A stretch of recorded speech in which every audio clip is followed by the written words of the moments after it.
even though it's been a year, welcome to Dakshina. I hope you guys are doing well, and I hope you're enjoying yourselves. Are you enjoying? Yes. Does it get hot? Are you ready for the rains? Yes. Okay, me too. Alright, so why don't we do this? We'll basically go in a sequence. And so if you have a question, raise your hand. Tell me your name and where you're from, and then give me the question, and we'll just go from there. So, first question? Yeah. The question is, sir, according to you, what quality of you has made you successful? I have a guru, his name is Warren Buffett, and some of you might have heard of him. Have you heard of him? Raise your hand if you've heard of him. Some people maybe have heard of him. Anyway, Warren Buffett is, for many years, he was the richest man in the world. Now I think he has given away some money, so he may be second or third richest. And but he's an interesting guy in terms of just his philosophy of life. And so Warren Buffett says that if you want to think about what is going to make you a success in life and predict people who will be very successful versus not that successful, he says that basically there are three variables that drive the outcome. And the three variables are integrity, intelligence, and energy. What is the meaning of integrity?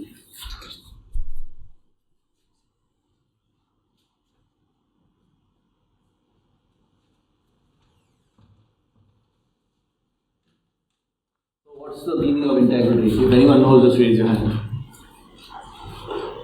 So, integrity is almost the same as honesty.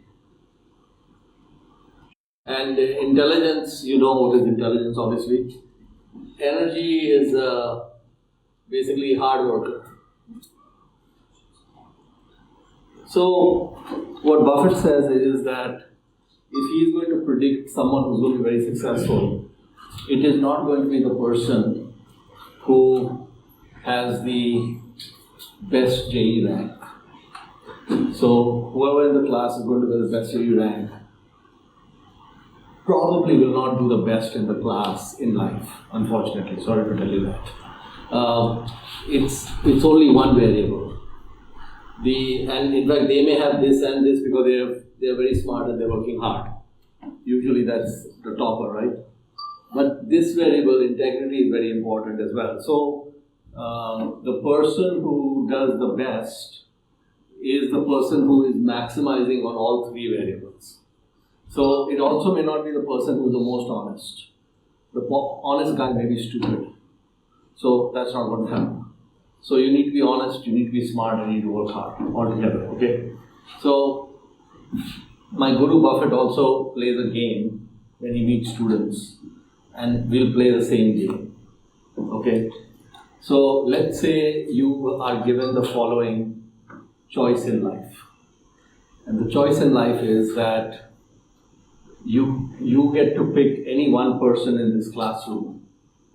And that person for their whole life will give you 10% of what they earn. Okay? पूरी जिंदगी में जितना कमाएंगे उसका 10% आपको दे देंगे. Now that sounds good, right? But also, you will give 10% of your earnings to that person. Swap. Okay?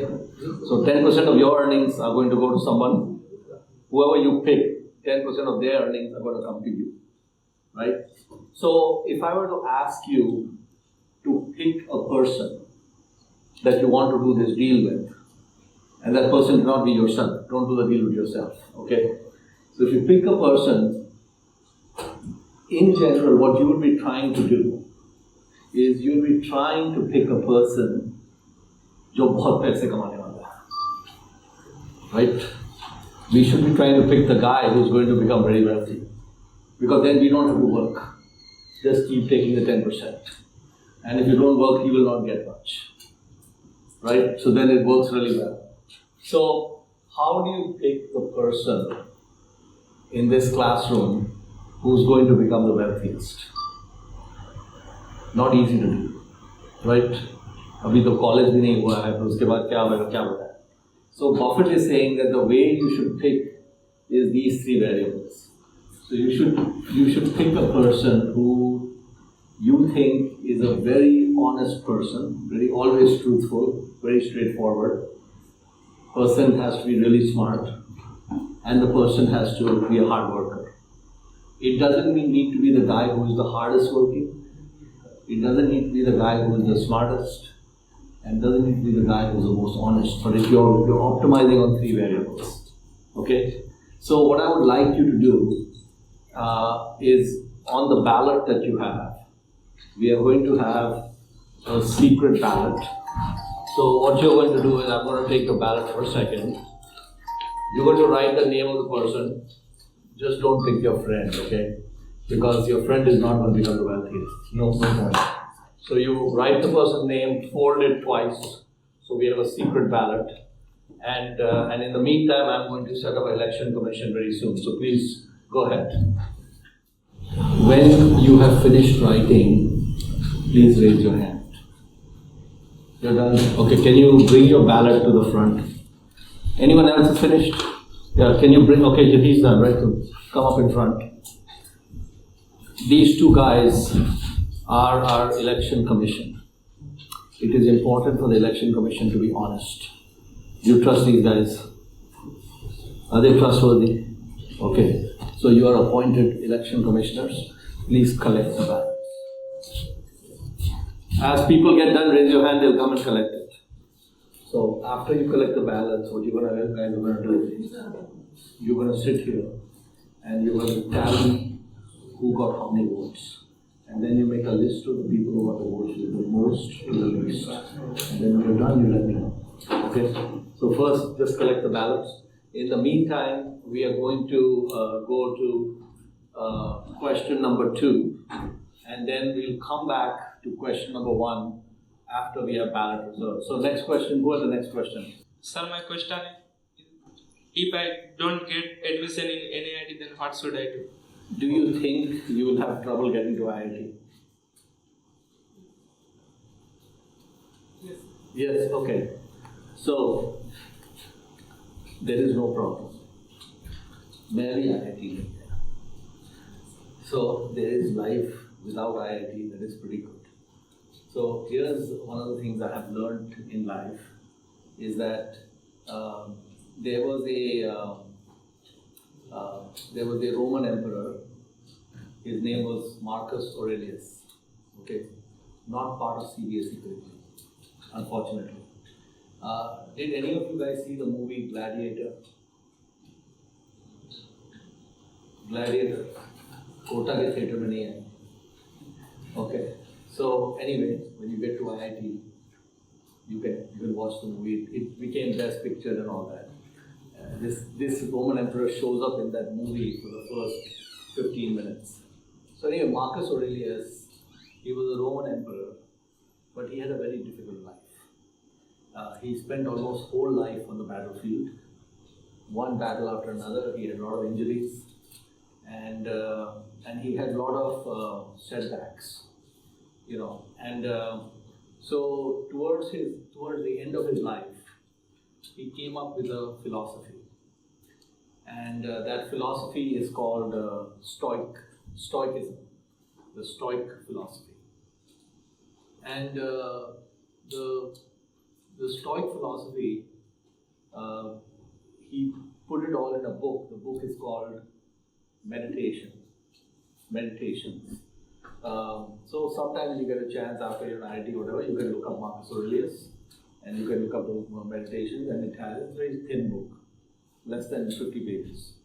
And it's in English, so you can kind of ascribe it. But the essence of his philosophy can be summed up in one sentence.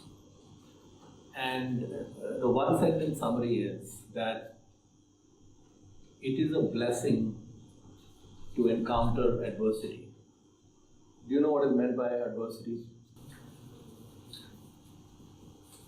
Adversity is misfortune.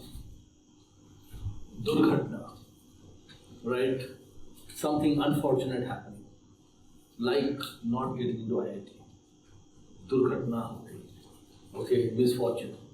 So Marcus Aurelius said that when we encounter adversity, like not getting into IIT, for example, it is a blessing. He says to take on that adversity head on and overcome it will make you an even better and stronger person in the future with an even better future. So basically what Marcus Aurelius said is there are two kinds of people. One kind of people, which is most of the people in the class, who will go to IIT. That's fine. Another set of people will not go to IIT.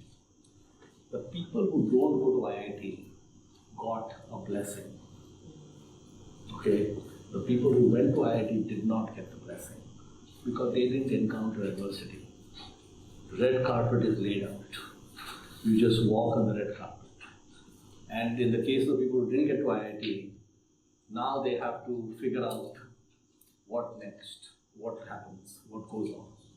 And if you are focused and determined, what will end up happening is that the adversity is going to make you eventually get to higher highs. It will make you reach higher highs. So for example, the CEO of Microsoft, what is his name? Raise your hand if you know his name. What's his name? Satya Nadella. कौन से IIT गए थे Satya? Please have a seat. Which IIT did Satya attend? Satya did not go to IIT. दर्पा, जो Microsoft का CEO है, उसने JEE लिया था, फेल हो गया, ओके? फेल होके he went to NIT. कितनी शर्म की बात है कि वो इतने नालायक थे कि IIT नहीं जा पाए. Now, how many IIT graduates work for Satya? अंदाजा लगाओ. I would guess, Microsoft has already about 100,000 employees. Probably 15,000-20,000 तो IIT से हैं, because there are a lot of IIT. So 20,000 IITians are working for the non-IIT. Okay, who is better? Who is better? Is Satya better or the IITians are better? But how can it be? He didn't get to IIT. So, fikr nahi karne ka. It's a blessing. Thank God I didn't get IIT. Right? That's what you're going to do. Because if you get IIT, chakki piso under Satya. All those 20,000 IITians, they are piece of chakki under Satya, who doesn't have IIT degree. You don't want to go to IIT. Okay? Remember that. But still, try to get to IIT. Okay? So, what I'm saying is that what has happened in my life so far is many times I have hit a problem or some durghatna or some adversity where I cannot see, it is all darkness, complete darkness. Like, it's the best thing I think is just slit the wrist and go. Can't see forward. But if you push against the adversity, one door closes and 5 doors open. So you have to make sure what Marcus Aurelius says, you stay strong. You don't worry about it. And you have faith in the fact. So I never knew about Marcus Aurelius until maybe 10-15 years ago. And earlier when I used to face a lot of problems, I used to get very depressed. Like there's no solution and things are really bad, right? Now actually when I face problems, because recently I can't go into it, but recently I faced a big problem. I said, hey man, this is great. Because I don't know how, but I know I will come to the other side. I know, because of Marcus Aurelius. So I have to stay strong. I have to stay with my principles. Somehow or the other, a new day will come. And every time what I've noticed is because of the problem, I become better and stronger. So thank God. So each time there has been growth in my life, the growth has come because of a problem. If you take a test and on the test you get 100, very good. But your learning has ended. Right? Some guy takes a test and he gets 60 or 100. What he has to do is not say tabaho. No. Use that adversity as a means of getting better. So look at the problems you didn't get right. Why did it happen? What can I do better, etc. So there's a guy in Dakshina who is world famous. T. Ashok Kumar. मेरा नाम सुना नहीं होगा आपने, लेकिन अशोक कुमार का नाम सुना है. He is more famous amongst you than I am. Who has not heard Ashok Kumar's name? See, everybody knows Ashok Kumar. What was his JE rank? Pardon? 63. Okay, so Ashok never saw a test that he didn't crack. So he goes to IIT Bombay, computer science. अभी जो top 100 rankers हैं, जो JEE में 100 rank लाए हैं, उसमें से कितने आईआईटी बॉम्बे के कंप्यूटर साइंस बैच में हैं? अंदाजा लगाइए. Probably 75 or 80. Out of top 100 rankers, probably 70, 75 are sitting in IIT Bombay and they're sitting in computer science. So Ashok now ranked 63, is in a class, his first computer science class, with all these guys. Okay, the superhumans of the planet. First test comes, okay, and Ashok is watching that in the dorm, some of his classmates, they are just playing around, goofing around, not studying, and he's busy studying for the test. And the people who are goofing around and all that, 96 आ गया test उनका, and Ashok चक्की piece के, he got 45 out of 100, 63 rank holder. So he said, I spent 2 hours just looking at the paper. Like, ऐसा जिंदगी में कभी नहीं हुआ कि क्लास में he is not in the top 2/3, in the bottom 25%. And then he's looking at these other people who are having fun before the class, they're at the top. So he said to himself, this is not fair. How can they be like this? So, you know what he did? Ashok didn't know of Marcus Aurelius, but he understands Marcus Aurelius. So he said to himself, Ashok, find another gear. Okay, do you know what I mean by find another gear? Means dig deep and take it higher. Whatever effort is going on is not enough. I need to basically push harder. Because अभी ये different तरह का class है.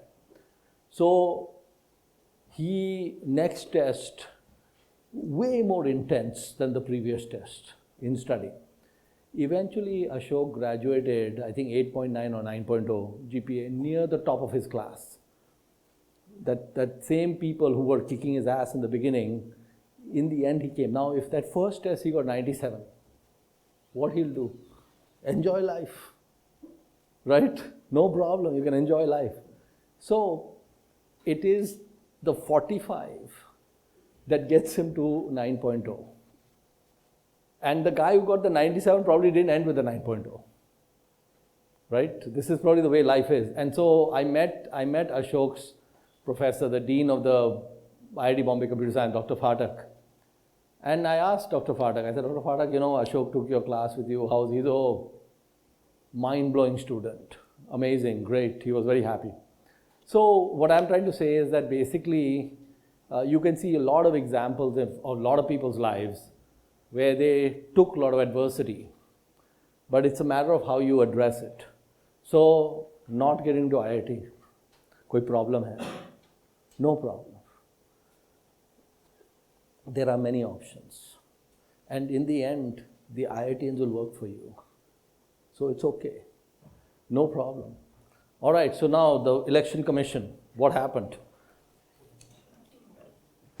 So we have very little dispersion in these results. Everybody is a rock star. But 2 people have got more votes than anyone else. Normally I see more of a spread. What this tells me is ये पूरे class में hero बने हुए हैं, सब भरे हुए हैं. Everyone's a hero and everyone's going to do quite well, but they will do slightly better. So, first of all, when they become very wealthy, they're going to forget about me. So first we need a photo. Photo please. Come on one side and the other side here. Look at Rousseau over there. All right, great. So now you can stand here. Just don't go anywhere, stand here. Here's the situation. You guys have observed these guys for a year. You know these guys, right? The thing is that our behavior patterns and who we are as people is very heavily influenced by the people who are our friends. Okay? So if my friends are better than me, I will get better. If my friends are worse than me, I'll get worse. There's a gravitational pull both ways. And so if you want to have a better life, you have to focus on friends who are better than you. One of the things you need to do is you need to become friends with them. For 2 reasons. One is they're going to be very rich. It's always good to have rich friends. Do you agree? Always good to have rich friends. It's an important thing.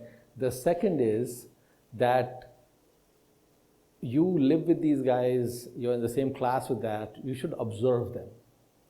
So get to know them well and see how they spend the day. And then you ask yourself, can I be like them? Can I spend my day like them? So the thing is, at this age, 16, 17, at this age, you are like wet clay. It can be molded. It can be changed.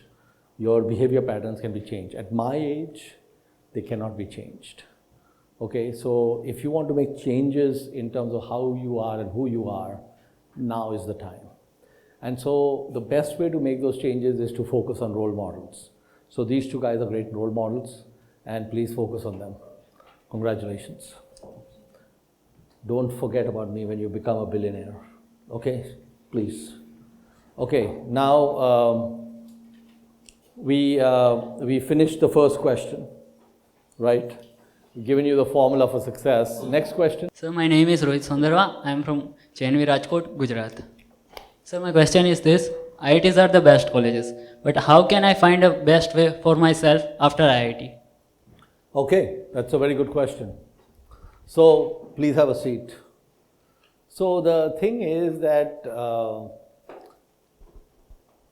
it's very important. It's very important in life that. So, a lot of people who go to IIT, what happens to them is once they get to IIT, they switch off. You know, they've been so burnt out trying to get in that they say, boss, that's it. I don't want to really keep pursuing some more. Let me have some fun. Right? So a lot of people do that.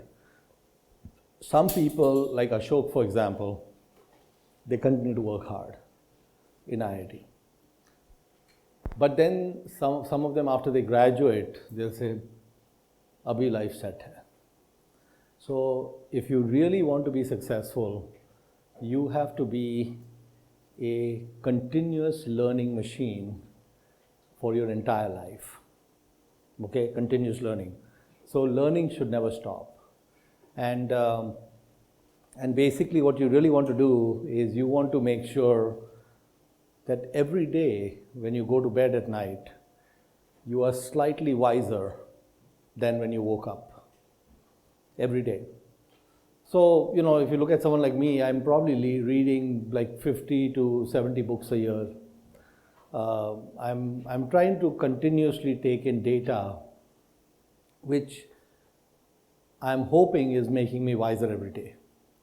And so the important path after IIT is to continue your learning. So one of the reasons Satya got to where he got is he never stopped learning. He was continuously learning, continuously looking for feedback, continuously working hard, and all those things. So that's a very important variable. Next question. So my question is that at which stage of life I can say that I am successful? Does success mean having too much money or having too much fame or something else? Okay, that's good. Have a seat. Well, I think success is something that is internal, and I think it's probably best to not set absolute benchmarks, because what happens is if you set absolute benchmarks, you'll stop growing. If you define success as getting into IIT, you'll stop growing at the age of 18. If you define success as doing well in IIT, it'll end at 22. If you define success as get a good job, it'll end at 23. So you don't want it to end. So it's more about, I think, not so much as thinking about success as more about how can I become a better, smarter, a better father, better husband, better citizen, better supervisor, better subordinate, better leader. Just those are the variables that you should continue to focus on. And that is an endless journey. You just want to keep learning and going for the whole life and keep getting better. Next question. My question is, sir, how to remove the distractions which interfere with my study in many ways? Okay, that's a good question. Please have a seat. Anyone have distraction problems? Raise your hand. आपके सब classmates distracted हैं, 2-4 ही हैं जिनको distraction नहीं है. Well, I think distractions, I think the issue is I face that problem too.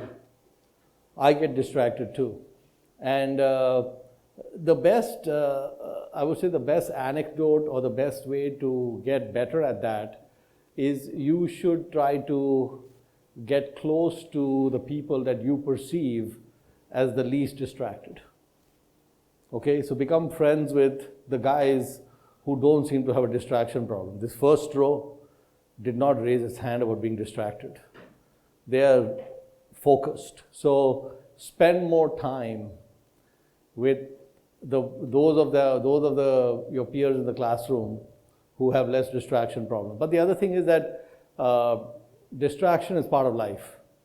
I don't think you can get away from it. It's just the way we are as humans. You can't keep doing one thing all the time. And so the other way to, I think, get around it is you set small goals in addition to large goals. So, sometimes the curriculum and the size of the work you have to do is very large. So it becomes daunting. So break it down, break it down to smaller parts. So for example, Ashok used to tell me that in JNV Bangalore, every morning they had PT, right? Do they have PT over here? For all of you? No? Not exemption? Exemption for PT for them? I think so. Okay. So you don't have to go to PT in the morning, right? Zindagi bahut zabardast hai aap logon ki to. So anyway, Ashok, when he was in Bangalore, did not have any such exception. All the kids in Bangalore at that time were saying, sir, we are studying for IIT, PT is nonsense. But the school did not listen to them. So what he did is every day before PT, the previous night, he used to pick a problem that he could not solve. And he was ready during PT, while all the exercises are going on in his mind, he's only thinking about that problem and continuing to process in his head different things that could possibly help solve it. Okay, so the thing about PT is they don't ask you to use your mind. They only ask you to use your body. The mind is free. So Ashok leveraged that fact. The second thing he did was that every time then he was having lunch or dinner or breakfast in JNV Bangalore, there's a long line. Same thing he did. Before every meal, one problem which he's processing in the line. So the thing is, he took a task that he didn't agree with, which is going to PT, and flipped it to his advantage, right? Now, we have so many JNVs and so many Dakshana scholars who told JNV no PT. And JNV listened to them like here in Bundi, and there's no PT. No one is beating Ashok. Every year I meet him, he's in Google now. Every year I meet him, he says, "Sir, will someone beat my record?" I said, "Ashok बहुत निकम्मे हैं, PT भी नहीं करते हैं और 60C से better rank भी नहीं आता है. अब मैं क्या बताऊँ आपको? Are we going to beat Ashok's rank this year? Please. Okay. कौन beat करने वाला है? Raise your hand. We have one guy who's ready to go. Anyone else? What is going to be the rank? Pardon? One पे आ गए सीधा. And what about you? Pardon? दो कैसे हो सकते हैं one? What do you say? Are you going to beat him or he's going to beat you? Or is it going to be like equal? Pardon? Okay, all right, have a seat. So, very good. I'll be happy if it's 1 and 2. It's okay. All right? Because then मेरे को शर्मिंदा हो के अशोक को मिलना नहीं पड़ेगा कि सब नालायक हैं, पीटी भी नहीं करते हैं और रैंक भी नहीं लाते हैं. You know, so please keep my head flying high. You know, the JNV Bundi has got amazing results, right, over the years. And you are all part of Sinha Lab. Did you know that? You're part of Sinha Lab. Don't let down Sinha Lab, please. Okay, make sure it happens. Okay, next question. My name is Saran Kumar Meena from JNV Bundi. So my question is, how has Dakshina benefited you? I'm sorry, how is what? Dakshina benefited you. Okay, very good. Have a seat. So you're from this school? You know, usually we don't have people from the school. Congratulations. Thank you, sir. Are you telling your juniors how to get here? Are you helping the juniors? Yes, sir. Okay, because we need more from the school. Okay, please have a seat. So, देखो ऐसा है, Dakshina is supposed to be an endeavor to give back to society. Okay, it was never set up to benefit me. There was no plan कि भाई हम दक्षिणा करेंगे और फिर ये होएगा फिर मेरे को benefit मिलेगा. That was never the plan. The plan is that we focus on making the world better, right? And so, you know, Dakshina, basically the model is, you know, you give a man a fish, you feed him for a day. You teach a man to fish, you feed him for a lifetime. Which should we do? Teach fishing. Is it better than giving fish? अभी जैसे मंदिर के बाहर बहुत लोग बैठे होते हैं, they are hungry. Should they be given food? Should they be given food? No. ऐसे कठोर आदमी हो आप, वो भूखे बैठे हैं, उनको खाना नहीं देना है आपको. Is that the right thing to do? So, here's the thing. It is perfectly fine to give them food. Someone is starving, is hungry, please give them food. But if I have choices in terms of what is to be done, I would rather take that guy from the temple, take him away and not give him one meal, give him 50 meals, and in the 50 meals train him so he doesn't need to come back to the temple, right? So we don't want to just give him one meal because then after 4 hours he's again hungry. Okay, then again after another 4 hours he's again hungry. It doesn't solve any problems. We need to reset the thing. So what I don't understand about the people who are giving food in the temples is, why can't they understand this? You know why they can't understand it? They didn't go to IIT. उनको ये फंडा समझ नहीं आया कि उसको खाना दे देंगे तो 4-6 घंटे बाद क्या होएगा, फिर से खाना देना पड़ेगा, फिर और, and you are not there to give them food after that.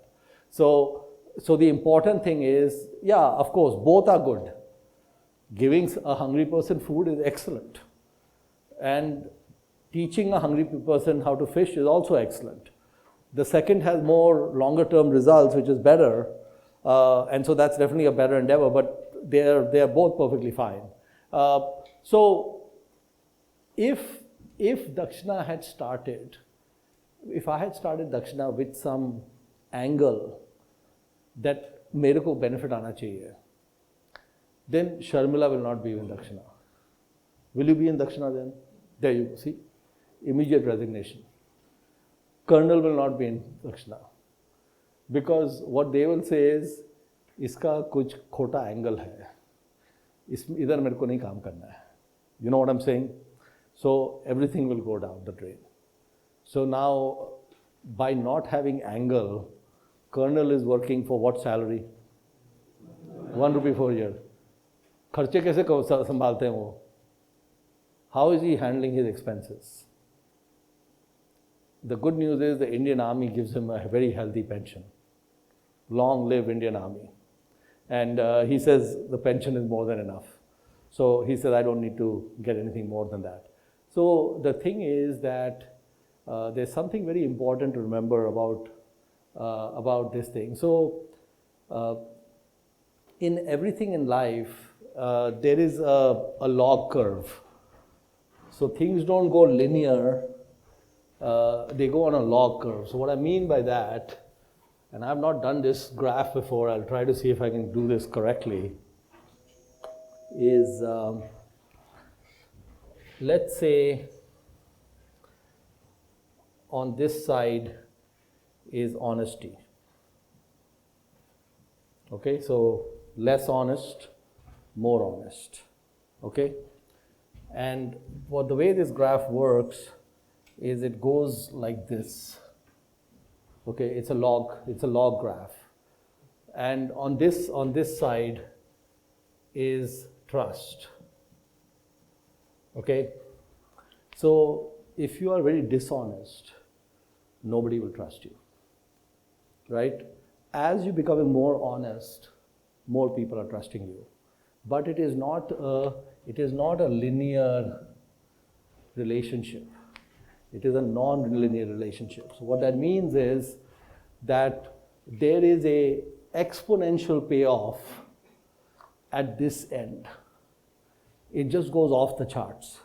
So for example, was Gandhi honest?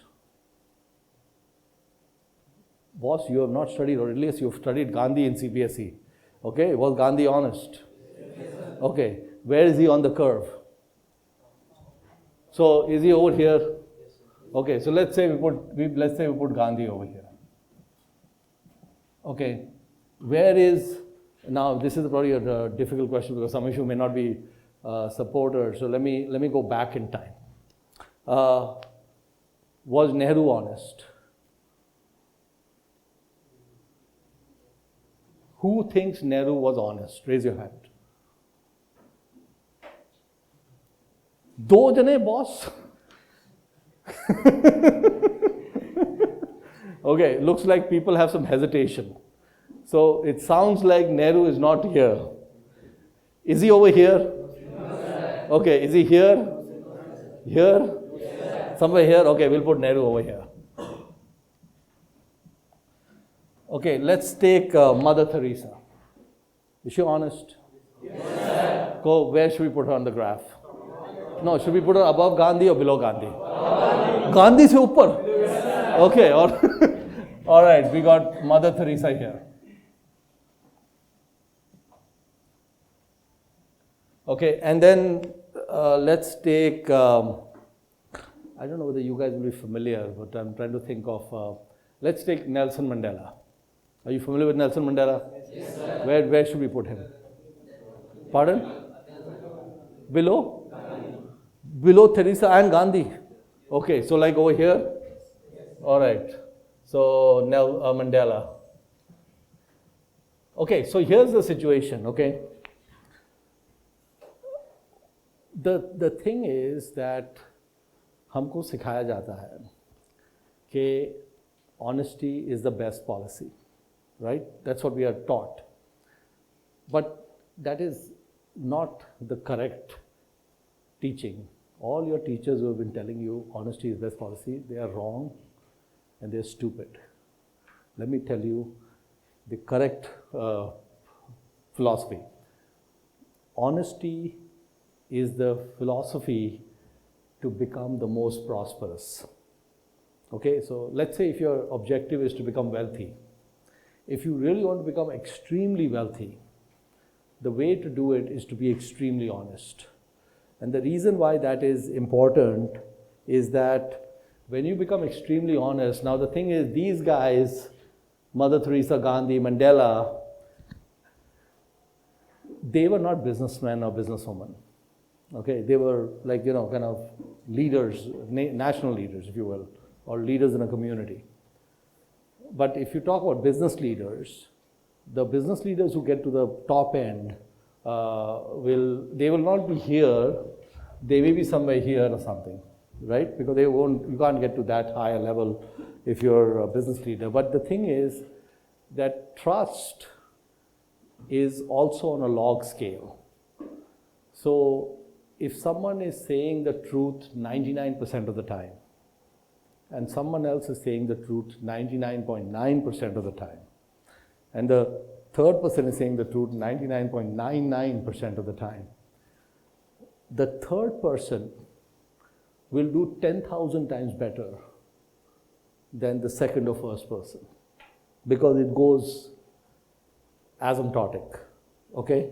So the thing is that the payoffs for absolute integrity are very high, okay? So that's why, because the world revolves around trust, okay? That's really what the world revolves around. And as long as the trust is there, then a lot of things just happen for you. And so that's important. Let's, I'm sorry, who asked this question? Who was it? And your question was about, the angle on Dakshina, right? You said, no, angle क्या है? मेरे को क्या फ़ायदा हो रहा है? Boss, अगर मैं फ़ायदे के पीछे जाऊँगा तो इधर कहीं लटक जाएंगे. Okay? Is that the right thing to do? No, it's a stupid thing to have angles and all those sorts of things. So, what I want to do is something very simple. I need to make sure Colonel Sharma is excited about Dakshina, Sharmila is excited about Dakshina, all the team is excited about Dakshina, all of you are excited about Dakshina.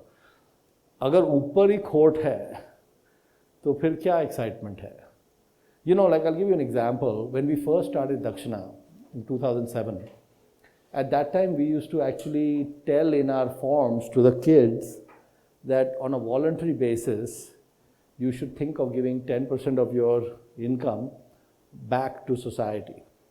Not to Dakshina, just back to some cause that is a good cause, okay? And we removed that. We don't even talk to you about that. Because I realized that it's the wrong time to bring up such things. Because at this point in your life, you can't think about those things. There's too many problems internally with your families and all that. There are a lot of issues going on. And you have to focus on IIT and all that. So there's no point me adding more burdens on your head, okay? So we just said that what Dakshina is doing for you is one-way help. We have no expectation that you will help us back. Now, some of you help us back, some of the volunteers and different things, they help us back, but we're not asking that you have to help us back, right? It's up to you. And the thing is that, quite frankly, that works better than twisting your arm, right? We don't want to twist your arm. If you want to get involved, and so what has actually happened is, alums of Dakshina help us a lot, but they help us with time. So they don't have money, but they have time. And for us, their time is very valuable, and that works out very well. So it's a good win-win on both sides. And maybe when they become billionaires, whatever, they might help us with money as well, but we just leave that. So I would be very stupid if I did anything in Dakshina which would be set up to benefit me, that would be a very bad idea. It would destroy the whole ethos of the organization. You know, it's like if Mother Teresa lives in some 5-star hotel every day, and then she goes and helps the poor. She will not be sitting there, right? And so on. So next question. My name is Ratnesh Kushwaha from JNV Chhatarpur, MP. My question is, after going to US, no one come back to India. How were you inspired to start such a foundation? So I'll give you the long answer because we have some time. So that's good. I don't need to give you a short answer. So that's okay. So the thing is that people think that I'm trying to help society and have Dakshina and all that. They actually don't realize that that's not entirely true. The real truth, and please don't tell anyone, the real truth is that I like to play mathematical games, you know, and you are part of that mathematical game, unfortunately. And so the mathematical game I try to play is that in 1994, which is about 24 years ago, I heard about Warren Buffett for the first time. And I mentioned Warren Buffett right when we were starting. So I heard about this guy for the first time, and I realized that he was a very good investor, and he was a person who probably before the age of 10 really understood the power of compounding. Okay, so what Buffett really understood about power of compounding is what Einstein used to call compounding the eighth wonder of the world. And the reason he called it that is because you get some really kind of crazy numbers with compounding over long periods. So basically, the thing is that there is something known as the rule of 72. Okay, how many of you are familiar with the rule of 72? Raise your hand. Okay, so a couple of you. So the rule of 72 is a kind of a mathematical shortcut which tells you how long it takes for something to double. So if, for example, the annual rate of return is 15%, the interest rate is 15%, you do 72 divided by 15, it's approximately 5, right? Because 75 divided by 15 is 5, approximately 5, it takes 5 years. If the number is 18, interest rate is 18, 72 divided by 18, how many years it takes to double? 4 years. If the interest rate is 24, how long does it take to double? 3. And it doesn't work exactly, but it's a shortcut, which is a quick way to, it's an approximation, it just seems to work. If someone is getting a 10% annual interest rate, it will take 7 years. And the other thing is that you can swap the period of time with the interest rate. If the period of time is 7 years, the rate of return is 10 to get to a double. And if the period of time is 10 years, the rate of return is 7. So you can it's an interesting kind of a thing where you can kind of go back and forth between the number of years and the rate of interest. So when I first heard about Warren Buffett for the first time, what I had seen is that from 1950 to 1994, he had been compounding at over 24% a year. Okay? 24% per year. In 1950, he was 20 years old. And he had done a lot of different jobs when he was, like from the time he was 6 years old, he used to do different jobs and save money. So when he was 20 years old, he had saved $10,000. doing paper route and different things. He was working while a student, and $10,000 will be like almost 7 lakhs. And so the thing is that if you take this $10,000 in 1950, then what happens to it in 3 years at 24%? In 1953, what happens to it? It becomes 20,000. And in 56 and 59. Okay, so now if we go, let's say, to make it go faster, let's say we go 30 years. Okay, so 30 years is 2 to the power of 10, right? What is 2 to the power of 10? Pardon? Okay, so we don't care about the 24. This is equal to approximately 1000, right? So 3 0 add ho gaye, right? Now वो तो 1980 था. Now 2010. What happens in 2010?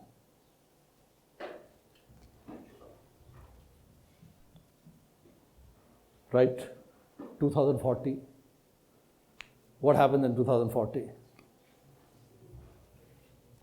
अभी 2040 हुआ नहीं है तो इतना ज़्यादा नहीं करते हैं. Let's say अभी 2010 से let's say अभी 2019 हो गया है. अंदाज़ा लगाते हैं 3 double. So it would be 20, 40, 80, right? So this would become, sorry, let me get this. If you did the 24,000, this would become 80 billion. Okay, this is $80 billion. And I think 1 billion is 10,000 crores. No, 1 billion is 70,000 crores, right? 1 billion is 70,000 crores. So 80 billion is 560,000 crores. So it's 5.6 lakh crores. Is that a lot of money? Okay. Now what happened is he actually has this money. Okay, so this is not some mathematical fiction. This is exactly Buffett's net worth right now. And actually his net worth is higher because he has given away a lot of money. Last 15 years he's giving away billions of dollars every year. So actually it's above this number. Because earlier he was an investor and other people were giving him fees. So it went above. So when I heard about him in 94, at that time I said, boss, ये Buffett जी ने फंडा crack करके रखा है, right? So I said, हम भी try करते हैं.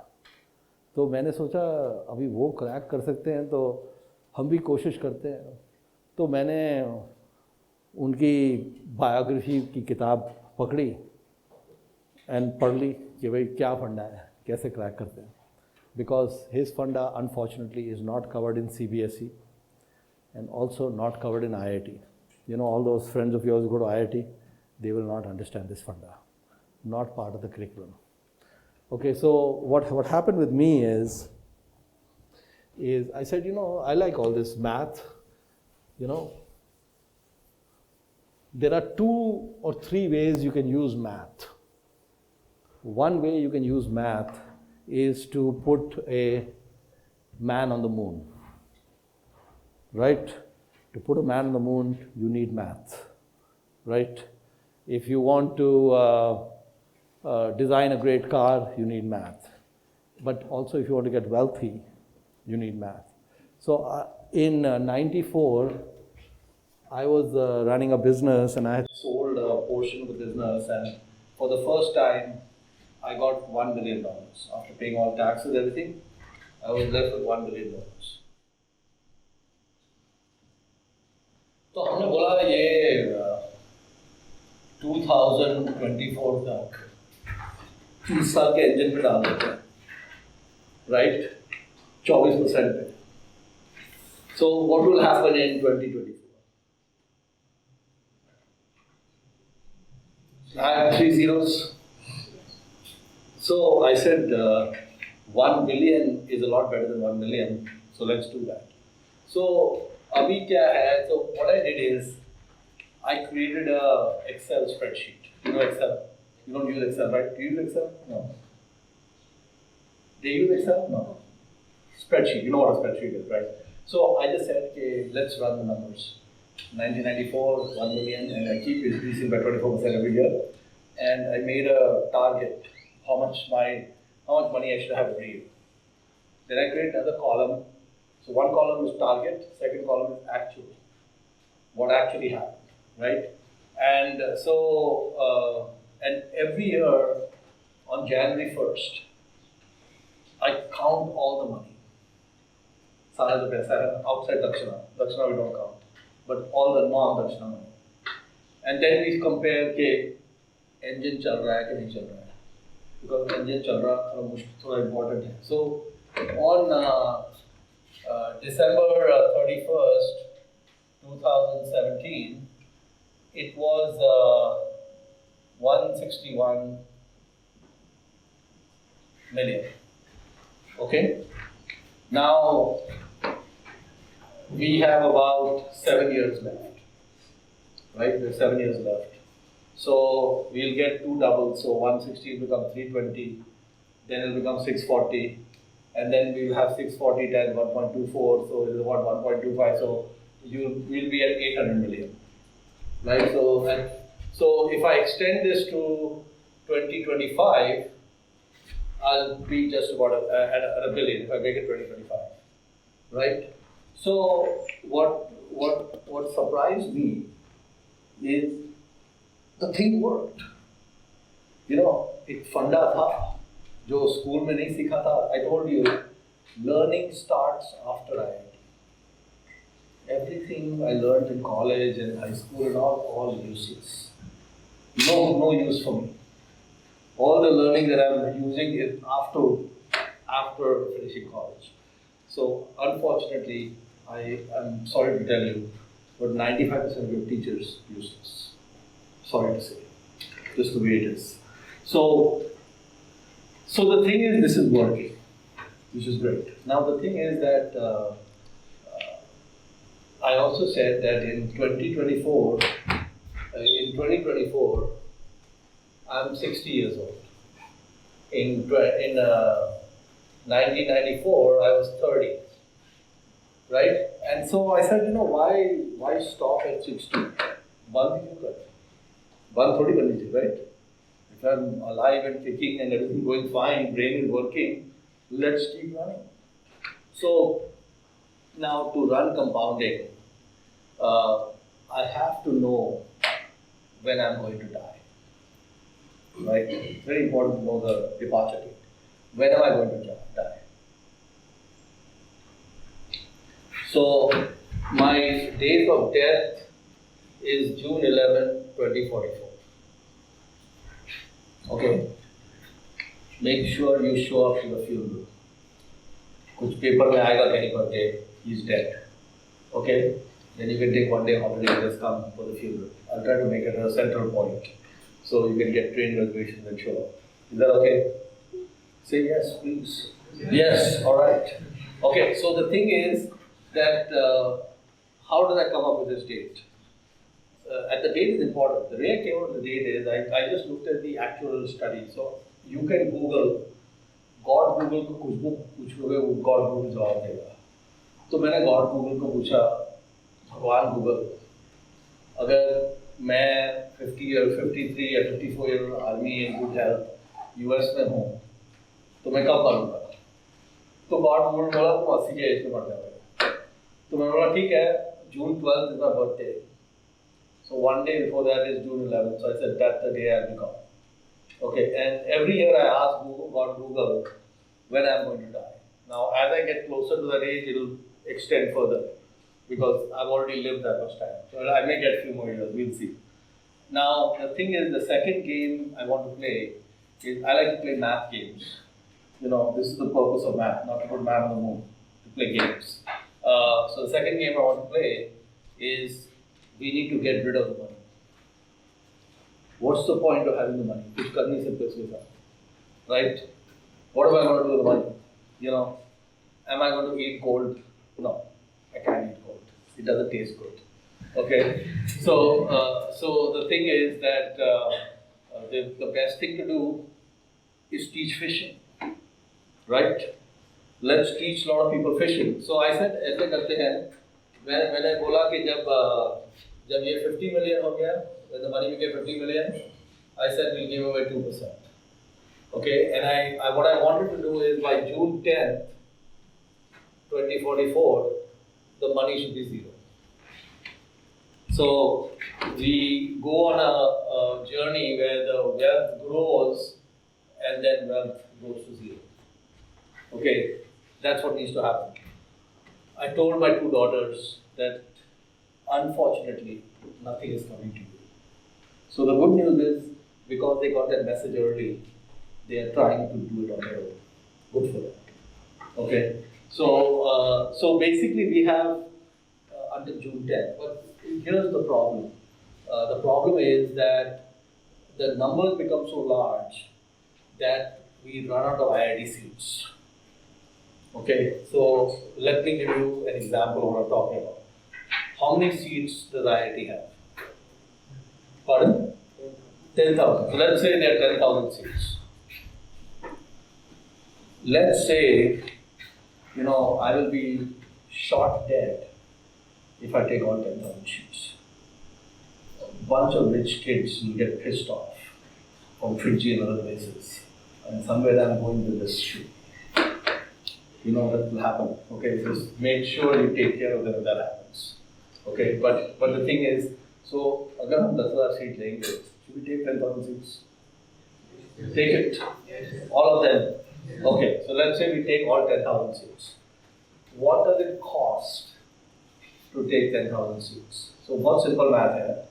Let's say 2 out of every 3 kids we take go to IIT. Okay, our conversion ratio is actually higher. But let's say we took 15,000 kids. Now we have to find 15,000 kids, but let's say we take 15,000 kids every year and 10,000 of them go to IIT, for example. What would it cost to coach 15,000 kids?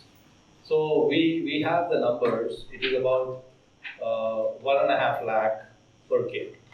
Okay, or I like to think in dollars, it's $2,000 per kid. Okay, so if I take 15,000 times 2,000, it's 30 million.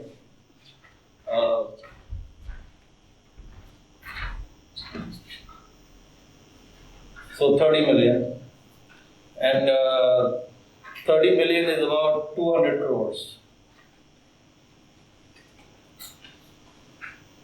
So if we spend 200 crores per year, we could take all the seats. Okay. Now let's see on the other side the compounding engine. So basically, we need $30 million, right? And if I start giving away, so let's say for example I'm at 160 and we're giving away 2%, and let's say in 2024 we are at 1 billion. Actually, I don't really need to go that far. I would say that 2020 we are at 320 million.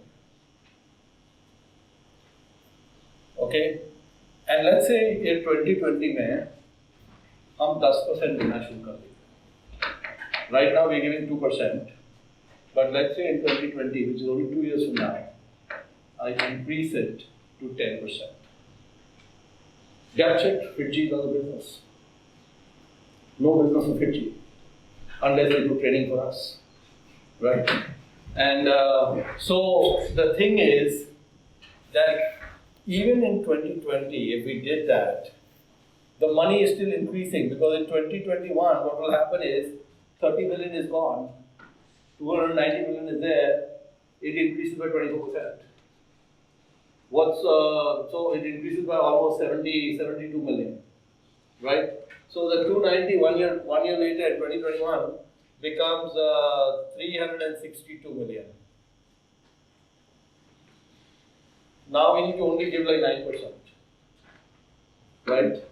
So basically what is happening and why is this happening?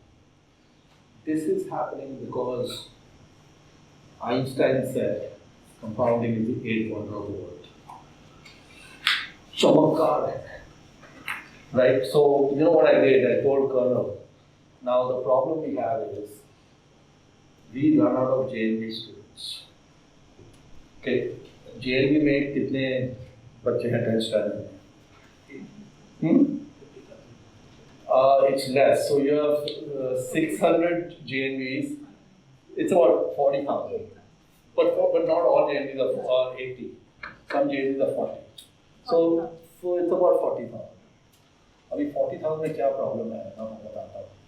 You know, you have problems with not going to IIT. I also have problems, like not enough kids in JNV. So let's say I look at some JNV in Tripura. Okay, some JNV in some remote part of Tripura is taking 40 kids, but only 90 kids are applying. Okay, people applying for JNV in many locations is less than 200 kids for 80 slots. अभी उसमें से IIT material कहाँ से निकलेगा? कुछ निचोड़ सकते हैं उसमें से? नहीं निचोड़ सकते ना. So actually what has happened is, how many JNVs are there that have never sent us a scholar? Like 125? So 130 JNVs, we've been running this program for 11 years. There are 130 JNVs that have never sent us even one Dakshina scholar in 11 years. Okay? Not that they didn't go to IIT, they didn't even come to Dakshina. Category के साथ, personal disability के साथ कुछ भी लगा लो, जो भी preference दे दो, नहीं आते. So what I'm saying is, it's not 40,000. The real number for JNV for us to pull from is probably closer to 25,000. Let's say, or maybe it might even be 20,000. Okay.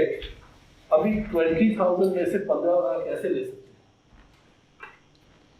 गुंजाइश ही नहीं. So you see, the problem is you guys are not supporting my compounding adventures to blow out Fiji. Terrible. So what I have to do is, I have to go outside JNV. Okay? Because JNV is good, but not enough. So what we have done now in Dakshina Valley, we are doing a lot of testing of kids from government schools outside JNV. So this year, how many will come from non-JNVs in the valley? 124. So that's it. The thing is, we have to suck out everyone from. Now the problem with the non-JNVs is, 20 school में से एक लड़का आएगा. You know what I'm saying? We don't have concentrated talent. It is very spread out. It is not the thing is that the JNV system works because already it's filtered. This is the unfiltered talent pool, and the state schools we are going to go after, there are no teachers. Okay, there is no education going on. How am I going to find people? Even the kid is smart, no one has taught him anything or her anything. So anyway, these are problems, but we are trying to fix the problem. My name is Rishabh Gorka and I am from JNV Jammu and Kashmir. Then my question is, how do you feel after Dakshina has achieved so many heights today? So first of all, which city of Jammu are you from? RS Center. Okay, and what is the highest temperature gets over there? 25. Highest? Yes, sir. Lowest? What is the lowest it gets? 15, 14. That's where I want the next center to be. Right? Can we open one Dakshina center in your school in Jammu? Because you can see what my situation is here. So can you just say your question again? How do you feel after Dakshina has achieved so many heights? Okay, so have a seat. So basically the thing is, the way I think about things is, I look forward. I don't look back, because especially in compounding mein looking forward is important. Looking back is not going to help you, right? And so from my point of view, it's fine. Dakshina has achieved a lot. There's a really good team. In fact, they are doing all the work. I don't do any work. All I do is I'm a tourist. I come here, I have Q&A with you, and then I leave. That's it. But the team is really what is doing all the work, and all your faculty and people at Resonance and Sina Lab and everything. That's what's making it happen. But the thing is that I never expected. So when I first started Dakshina, I thought that India has so many problems, so much corruption, so many things are going on. Who knows what we'll be able to do, right? And what actually ended up happening is that the JNV system, regardless of what I said, has been a joy to work with. It has been, we could not do what we are doing if we were not in partnership with JNV. And we are finding how hard it is, right? When we go outside JNV to find kids, it's really hard. It's not, we scan the whole country and we get 100 kids. It's hard. So I think the thing is that my mental state is that I don't look back and I don't look at what is happening. What I'm excited about is that ये जो हमारी army है काले shirt वालों की जो हम भेज रहे हैं IIT वगैरह को, it's an army. You understand that? You're in the army. Okay? This army will do amazing things. So it may be that someone in this army comes up with some innovation that changes the trajectory of humanity. Could happen. And it could happen in 10 years or 20 years or 5 years, we don't know. It is almost for sure that there are people in this army who will become very wealthy. But there are also people in this army who will become great scientists, they'll be great teachers, they'll be great innovators, great researchers, all of that. And so what is interesting to me is to just sit and observe in 10 years, 20 years, 30 years, what happens. And I just hope, now the problem I have is that only 26 years are left. 24, no, I'm sorry. I have 44, right? So how many years do I have left? I have 26 years left, right? Is that correct? 2018, 2044, 26? Yeah, I have 26 years and 9 days left. That's it.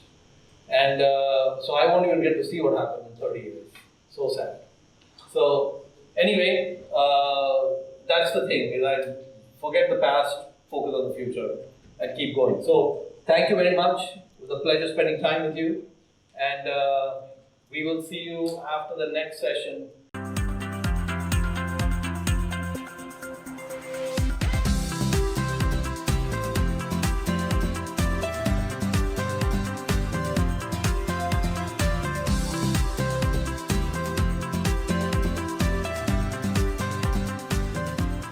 Welcome to Dakshina. I don't think I've met any of you, right?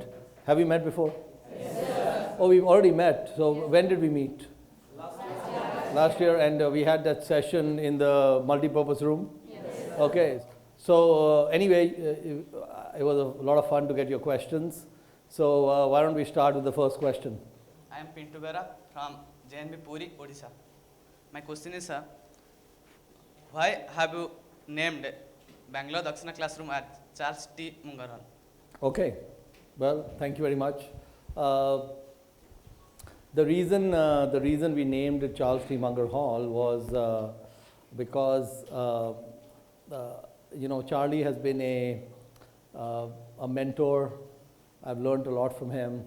Now he's a friend, and he's a very broad-based, multidisciplinary thinker. So the thing is that when I approached Charlie Munger and said, because I needed his permission. So I said, we are going to set up this set of new classrooms in Bangalore, and we want to name it the Charles T. Munger Hall. Are you okay with it? So his response to me was, it's a weird idea, but you can go ahead. Something good may come out of it. So what I noticed now, in fact, I posted a picture on my Facebook page. People like to take pictures near the Munger bust.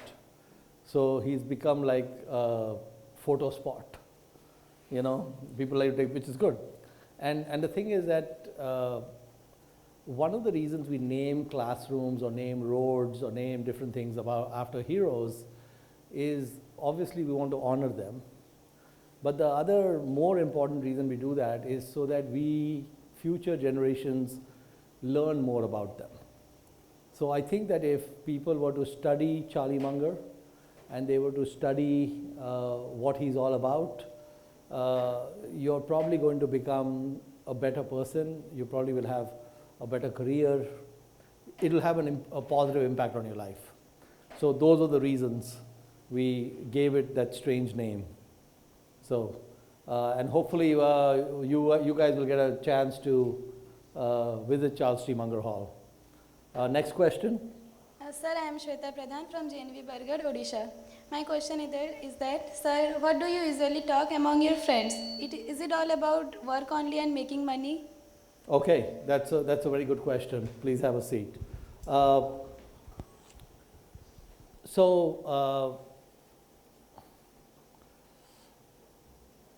I joined a group called Young Presidents Organization, YPO, and it has chapters all over the world. And I joined this group probably 20 years ago.